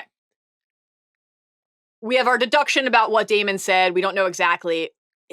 If Damon was like, you know what? Any of them will do, just make sure it's a son, then does this fall to you because it is still not what Rhaenyra wanted? Yes. Even if it falls under, like, that would have been an okay outcome for Damon. Right. Does this fall into the bucket of what is it really, at this point, a well-entrenched and established, like, central thesis of the show, which is that, like, part of the horror and the lamentation and the tragedy of the dance is, like, the number of mistakes or misunderstandings or miscommunications that unfolded between these characters, where if just one little thing had gone differently, everything could have changed. The Aemond not being able to portend signs, mistakes and misunderstandings. Alicent thinking that Viserys meant their son Aegon. Of course, Aemond not being able to control Vhagar, which is part of that like power we ought not to have trifled with. This is heavy on the mind, I think, of book readers especially, right? That they're just like, all these direct acts are being turned into oopsies of some kind or another. And there has been some like negative pushback on that. Yes. I would say I've been thinking a lot about this and I really like it. Me too. And a reason why is I like that the Aemond that we meet at the end of season 1 wouldn't do that. But that doesn't mean that the Aemond going forward, I feel like you and I love a character on an arc. Love a character on an arc. arc. And I feel like it's important to meet these characters. Rhaenyra's like, I just want Aemond Targaryen. Yep. But is she going to stay in that space? Or Alicent is like, oh, I swear Viserys said this. But is she going to stay in this place? Or are they all going to be pushed into more and more monstrous acts as we go forward? When we meet, Alicent Hightower has the biggest sort of makeover for the show because she's just like this horrible scheming bitchy queen in the book. Thanks, George, for the nuance. And they did a lot of work. You would say that it's his commentary on how the histories are told? Sure. Okay. No? I mean, partially. But this show has added so much nuance to Alicent. So thinking about the Alicent we met at the beginning of season 1 and the Alicent we know at the end of season 1. Yes. So we're watching these characters be pushed into more and more extremes, more and more monstrous acts. And so it makes sense to me that they wouldn't just start there, that they would, what you have a look on your face. I just love this. I mean, we're in completely the same place because I think the initial, should these should confusing Aegons or trying to fuck around and take an eye and scare your nephew. Like, should these things be this seismic? But it does feel, I love what you're saying about how that then builds and a thing that maybe was not your intention then becomes the defining thing in your life. Like, I don't think that the whole dance should be a series of accidents. No. But I feel like this idea of rational people pushed by, and especially pushed by their own errors into more and more monstrous actions is a much more satisfying story. I totally agree. It feels very human. We can't relate to being closer to gods because of our dragons, but like, speak for yourself. Yet making mistakes. And again, I mention this all the time, but like it's in the series premiere for a reason. That Viserys speech to Rhaenyra, the idea that we control the dragons is an illusion. They're a power men should never have trifled with. One that brought Valyria its doom. If we don't mind our own histories, it will do the same to us. And so you can apply that at scale. You can zoom in and apply that inside of an individual relationship or decision. The hubris of control and all of these characters thinking they're in control or can be, whether it's of their relationship with their own children, the bond with their dragon, whatever the case may be, like, they will continue to err. And I really am compelled by what you're saying about then embracing that. Right. Like, it will, who says it had to be an error? Yeah. I can make that my power. And that's like a thing we just love in these stories. The self-fulfilling prophecy. Yeah, and then you get like calcified into this role. Like, I love that. When we think of one of our all-time favorite characters in all of Thronesdom, which is Jaime Lannister. Yes. Like, Jaime Lannister killing the Mad King, you know, we find out in one of the best scenes ever written, committed to television of all time. Fantastic. Between Brienne and Jaime, like, you know, by fire. This is something that he did to save Throne, burn them all. Like, he was doing, like, what is he supposed to do in this moment? Right. And then he gets this reputation, and then what does he do? Lean into it Yep. for a long time. When we meet Jaime season 1, like the beginning of season 1, like pushing Bran out of a window or dueling Ned in the street, like, that is him being like, yeah, I'm the Kingslayer. And then what up? And then the fact that he has to confront, this defining moment in my life, this thing that other people have like decided improperly for contextualized and decided for me. You know, my name is Jaime, right? Is part of why we love that scene so much. And then when he rides back into King's Landing and he looks down, the person closest to him in the world, the person who he's saying the things I do for love about when he pushes Bran out the window, what does she do? She burned the city that he gave his reputation to spare from that exact fate. I don't want to talk about the bells. No, I mean Cersei. Blowing up the sept. Yeah, blowing up the sept. And so like for that to be okay, you can resent it, then you can embrace it, and then it's still gonna be something that you have to confront. Yeah. The best. A son for a son. Okay. This is when we go into real sicko mode and are like, Blood and Cheese was kind of tame. Blood and Cheese was kind of tame. Objectively horrific. The Foley, the sound of the sawing on the 4-year-old neck. Dude, the sawing was a lot. The sawing was a lot. Obviously, it's a young kid who was killed. Helena, the mother, being there to not just witness it, but have to be made to be a part of it in terms of the pointing. All of that is awful. We're not saying that this was like a cheerful, chipper scene. That is not what we mean. But take us through, if you will, why this is, because Blood and Cheese, I think everybody's individual mileage may vary on what the most horrific thing in the world of Ice and Fire is, but I would think a lot of people would nominate Blood and Cheese for the among the most. Yeah, because of the children involved, right? Like versus the Red Wedding, which is infamous in television and book and history of Westeros, etc. Yes. But there were, Talisa, and they go the other way with it's Red Wedding is obviously horrific in both book and screen, but they almost ratchet it up in the show. I was talking to someone about this. I was like, with the stabbing of the. I think Weiss and Benioff, for all their, they've so many talents and some flaws. Danny kind of forgot about the Iron Fleet. It's tough. They got this like real sicko edge to them. Oh yeah. That I just don't think I just think Ryan Condal is just like a nicer guy.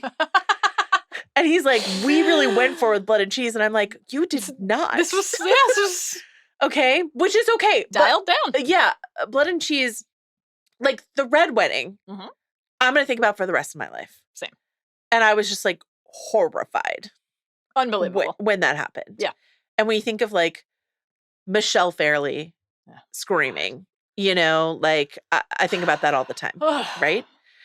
So mother. I don't know that I didn't need Helena to scream. She screams in the book. I didn't need her to scream. I didn't need that, but I just needed, and I really like Fia Saban the way, I don't know how to pronounce her name, and the way that she plays Helena. Like, I like all that. I didn't mind that her reaction was kind of muted, but there was just like something about it that felt just like slightly inert to me. But I think this is a real divide among book readers and non-book readers, where definitely. like if you went in not knowing what was going to happen in this episode, and you're like, we're like, Alicent's not in there. It feels different. Yeah. The fact that there's not an additional level of killing the casualties. Yeah. The fact that this is again, I sound like I need to be institutionalized or put on a watch list for saying this. I'm sorry, but we are just doing a head-to-head comparison here. The kids aren't awake.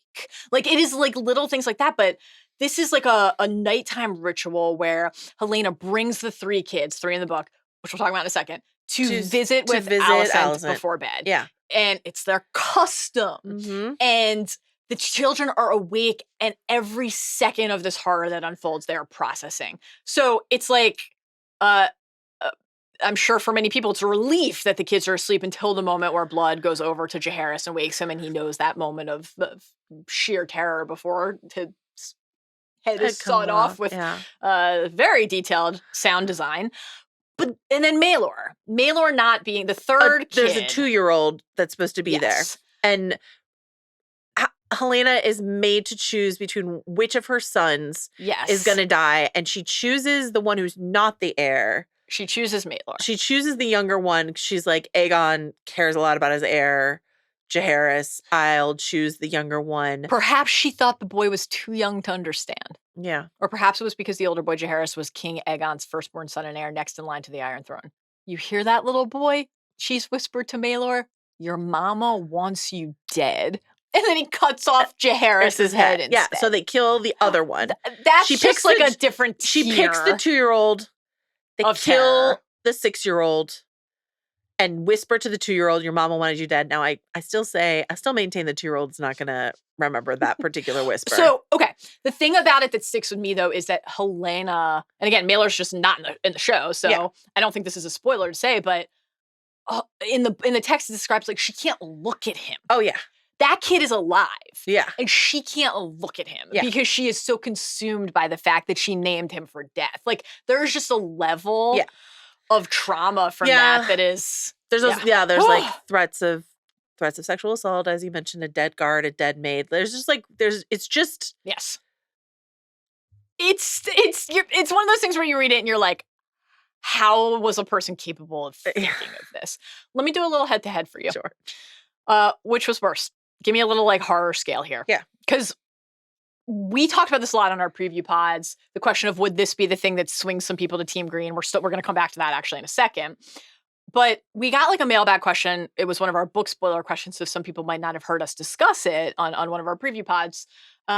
Like, would Blood and Cheese be too much for some people to handle? And we talked about like the long history of horrific things that have befallen children in Thrones. Now, there are too many to possibly go through on this pod, but just like try to slot Blood and Cheese in Showland. Smattering? A little smattering. A smattering for me? I'm going to try to slot Blood and Cheese. Okay. This is what happens when we podcast for 3 hours. Blood and Cheese in the show, or Jaime starting the series by pushing Bran out of a window. Which is more horrific? Yeah. Blood and Cheese. Okay. Blood and Cheese, or the mass slaughter of King Robert's bastards. The mass slaughter of Robert's bastards. Okay. Blood and Cheese, or Talisa being stabbed in the pregnant belly. Talisa being stabbed in the pregnant belly. Blood and Cheese, or Shireen Baratheon being burned alive, blessed by her own parents. That's number one episode for me. Also came out on Father's Day, as did this episode. Dude. By the way. Fucked up. Sicko behavior. Fucked up. Sicko behavior. I think Shireen is worse. Shireen is worse. And then Blood and Cheese, or Ramsay feeding his own baby brother to his dogs. I don't know. Blood and Cheese. Yeah. Okay. Thanks for chiming in. Thanks for playing that game. All right. So what would the impact of this be? Play it forward for us. Yeah. 2 questions. 1, in the world of the story. But 2, among the fandom. Do you think that more people are going to be Team Green as a result of what Damon has done? And then same question, but inside the world. Like, what will the impact be on This is a PR nightmare for Rhaenyra.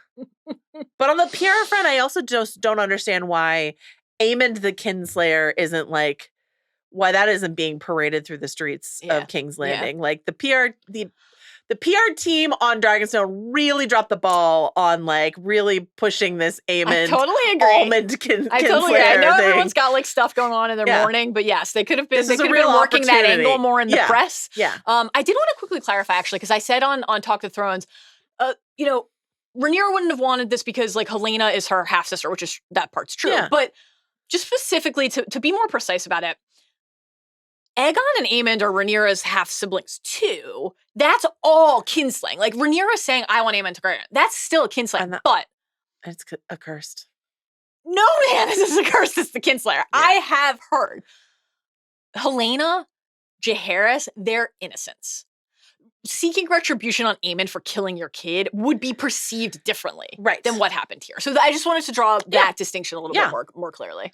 So it's going to be a tough look for Team Black in the show. Yeah. I don't think viewers at home are going to blame Rhaenyra. You don't think they're going to be Team Green? For what? Well, it all depends on how Rhaenyra reacts to Damon. Right. I can't wait to find out.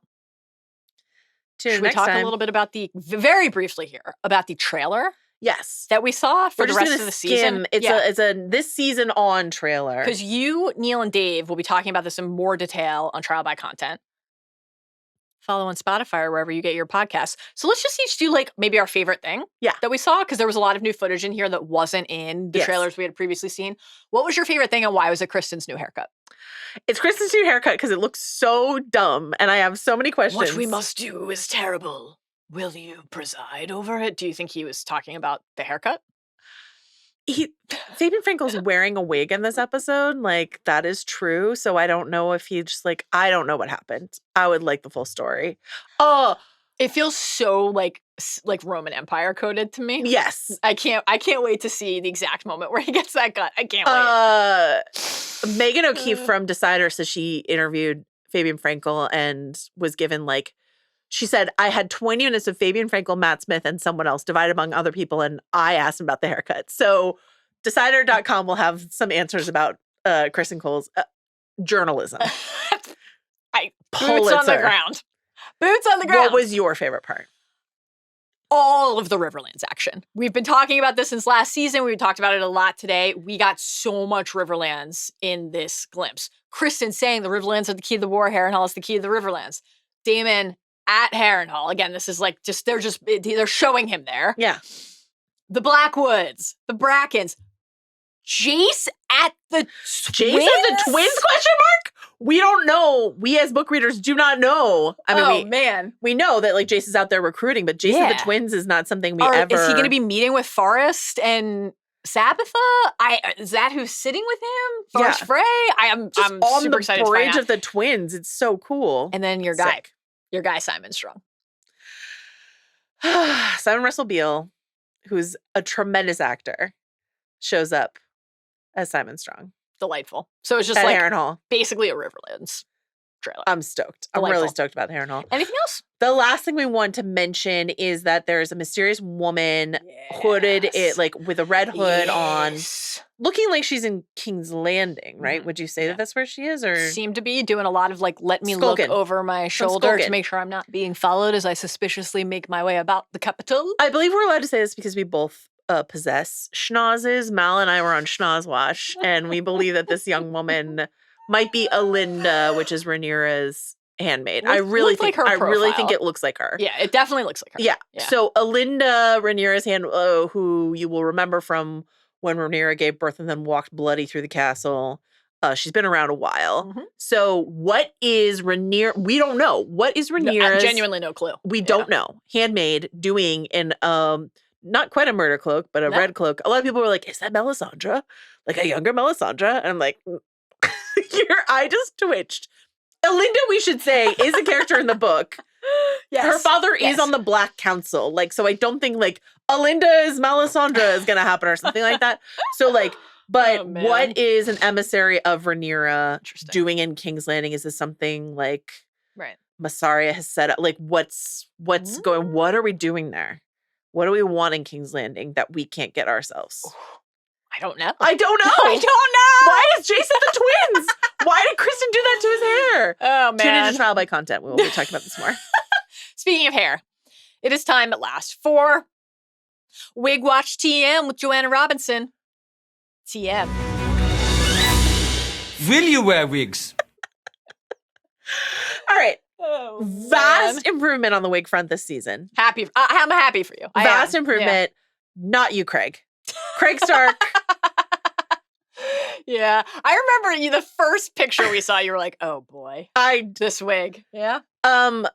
Listen, I respect the fact that the Starks have not changed their clothing in over 100 years. I like the wolf bit. I respect that the half up pony with the pieces down is still the look. Yep. Okay. I respect the fact that they only were shooting 5 minutes of this actor, so they felt like they didn't have to get him like a really good wig. But if and when he comes back, I'm gonna need a lace front for him. The hairline here was bizarre. Anyway, that's for Craig. Rhaenys's Dragon Patrol wig, incredible. Yes. Mm-hmm. Rhaenyra's iconic. No longer looks like she has like a pineapple on top of her head. But it was all like sort of coiled and like really business-like, great stuff. Looks like it could like sustain a lot of wind and still look great. Yeah. Speaking of windswept, though, Rhaenyra's fucked up grief wig, iconic, tremendous, wonderful, loved it. Jaehaerys and Jaehaera, we have some notes. No, oh man, you liked those little blonde wigs? I thought this was the closest they'd gotten to nailing the color. Jaehaerys's hair looked silver to me. The color was hard good. Silver. It was just like I was like, is this kid gonna have? It was just purple eyes. Like, are they gonna do it finally? Is a 4-year-old capable of growing that much hair? If you go your whole life without a haircut at 4 years old, I don't think you have that much hair on you. Okay. All right. That's fair. Okay. I mean, once again, I do not know, but it's a great question. Okay. Wow. What a wig watch that was. I know. I mean, we're back. We're back.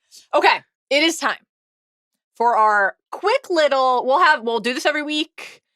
Because we do it every week, we don't go through every single thing that's going to happen in the future in the books, just some of the things that really caught our attention or piqued our interest.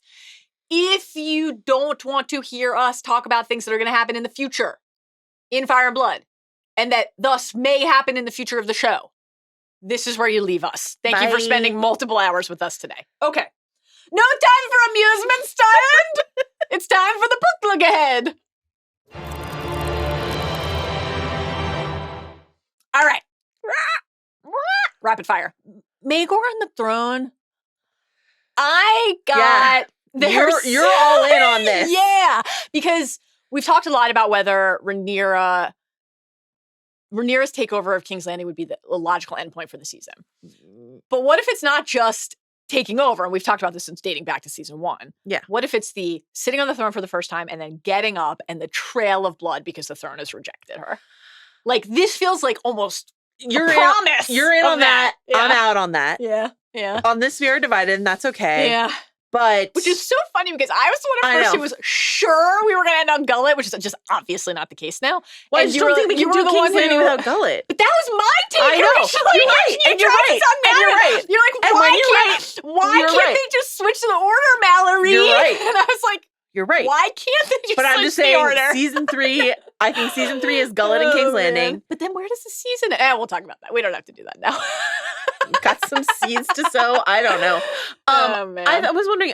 Yeah. By the way, Yes. in case you don't recall or haven't read the book, they call Rhaenyra Maegor with teats. It's not great, but it is a thing that happens. So that whole like Maegor the Cruel, Rhaenyra, the future of Rhaenyra, I'm not looking forward to that nosedive in her reputation. But Tough one. also just a reminder of how much the small folk will suffer during a Targ civil war. Yes. Maegor is a good reminder of Very that. much so. They're I also don't know going to have a why I lot said of Maegor. thoughts on their taxes. A lot of thoughts on their taxes. Winter Wolves and the Hour of the Wolf. Okay, so my question to you is a simple one here. It seems clear from the interviews after the premiere that Cregan is not coming back this season. Yeah.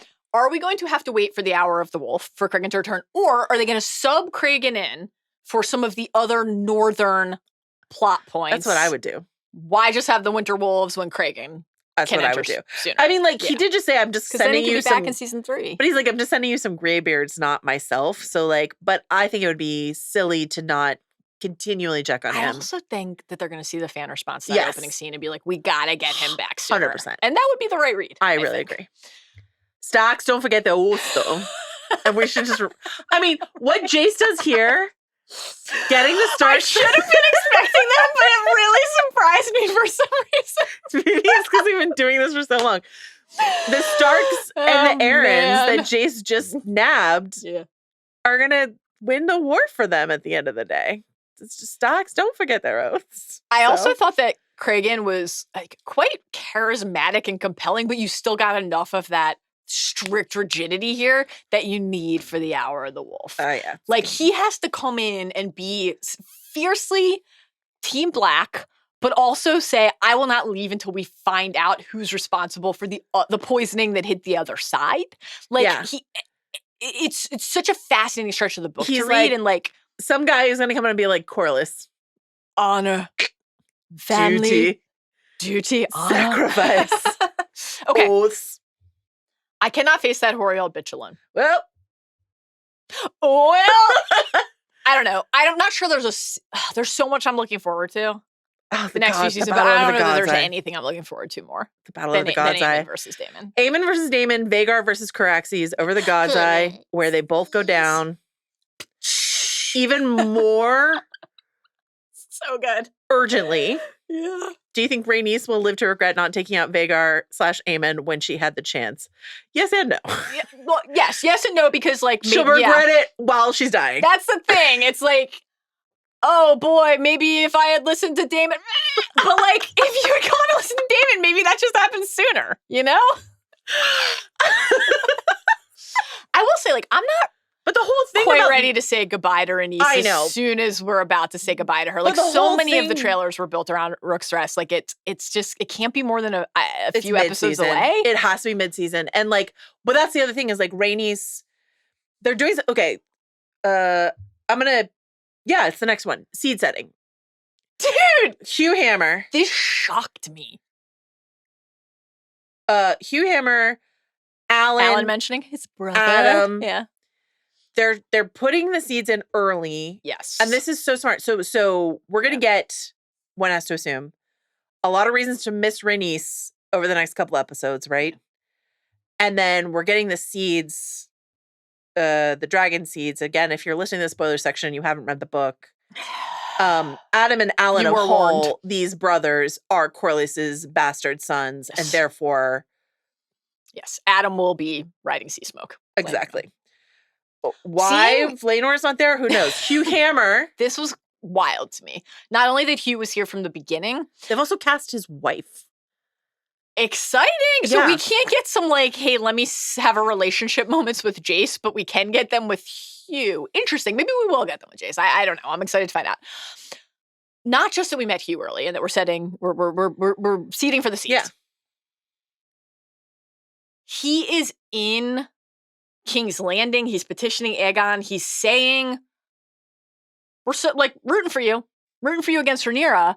So it sets, I mean, I have no idea if this is exactly what's going to happen, but it feels like it's setting up that one of the two betrayers is going to have a betrayal before the great betrayal. That a turncloak is always a turncloak. Is that why Alinda is in King's Landing?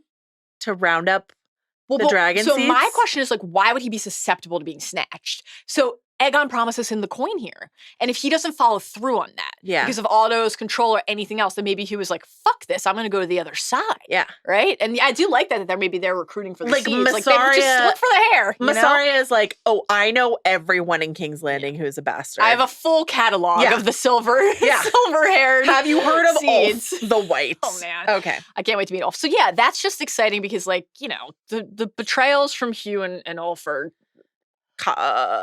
so intense monumental. and awful. Yeah. So like to set up that this is a character who would say something and then switch sides before the key moment is really exciting. Really exciting. Scorpion? Okay. So do you take the attention drawn to defending the city against dragons to mean that the attack on King's Landing happens this season? Or again, you're saying no, it's just not happening? I'm happy to be wrong. I don't know. I mean, neither do I. Okay. I have no idea. Aegon saying fools to Helena, they'd be fools to come with Vhagar protecting the city. That felt, again, like setting up. It could be still just for the beginning of next season, but if Aemond leaves for Harrenhal and leaves the city vulnerable. Oh, man! Any Ride Kraken thoughts you want to share? I'm just so excited. Good stuff. Okay. Eric and Ark. There's a really rare Mallory Rubin typo in the notes here. You never make a typo. It says Eric and Arky. You never typo, and I do all the time. Arky. Oh my God. I was going to say, should we call them Eric and Arky from now on? But, you know, they're not going to be with us that much longer because Cargo Bowl is nearing. It's next. If you look at the bullet point of the dance, it's like blood and cheese, Cargo Should be Bowl. very soon, right? Seeking retribution for what has unfolded with blood and cheese. This was a more effective use of the Cargill twins to me. Just like a quick but impactful little moment with Eric. I liked it. Blood. Gold cloaks, loyal to Damon still. The gold cloaks are going to be a key part of how they eventually take King's Landing. So again, feels like we're building toward that. But when? Who can say? Rook's Rest. I said it so you don't have to. Thank you. Whenever that episode is, I'm fucked. Rook's Roost, as I insist on calling it for reasons that completely elude me. Our host growing as we advance. So this is what they're planning. They're planning Rook's Rest. Aemond and Criston. Exciting. Helena the Dreamer. This is the last thing we want to say. Take me through it. We have a last email from William. And in terms of like Helena's calm during the blood and cheese. Yeah. He says, Jaehaera, that's the girl one, is ultimately going to be wife and queen to Aegon III. Yep. And Helena may know this part her daughter is going to play. Almost Haderach golden path behavior. But for casuals, I wonder if this is an odd motherly scene to dissect, even considering the already strange motherly character. But yeah, this idea that like she knows Jaehaera is going to be queen. She's already stitching Jaehaerys' funeral shroud, if indeed that's what she's doing, blah, blah, blah. That would be really sad to me if she was like, well, it's fated. Yeah, it's done. It's done. That would be awful. Okay. One last thing on Helena's drawings. Again, if you go watch the House of the Dragon Built, they have like slow pans across the wall and stuff like that, and it is just like packed with stuff. Ashea from History of Westeros tweeted these out, and I was like, where did you find these? And then I watched the House of the Dragon Built. Ryan Connell in that video says she has graffitied her walls with her dreams. Absolutely beautiful. And again, no one in her family is like, what's up with this? What's up with the drawings? What the fuck? Highlights here. She writes in her notebook, the goose kills its reflection and both die. And the Cargill sigil is the golden goose. And then there are these like sensational. These two geese sort of like reflected like on one facing up, one facing down next to each other. So that's cargo bowl, right? Headless direwolves, which could be Ned and Rob, or, Shaggy. you know, Here, Shaggy, Shaggy dog. Here, Shaggy boy. a woman on Sad. fire, which could be, it's a naked woman. So I was like, maybe Daenerys, but also maybe Rhaenyra. I like Danny. A rat with a knife, blood and cheese. Yeah. A boar, I was thinking about Robert Baratheon. Yeah.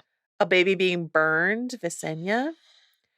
A direwolf with a crown, Bran, or John, if you prefer. A stag with a crown, Bobby B.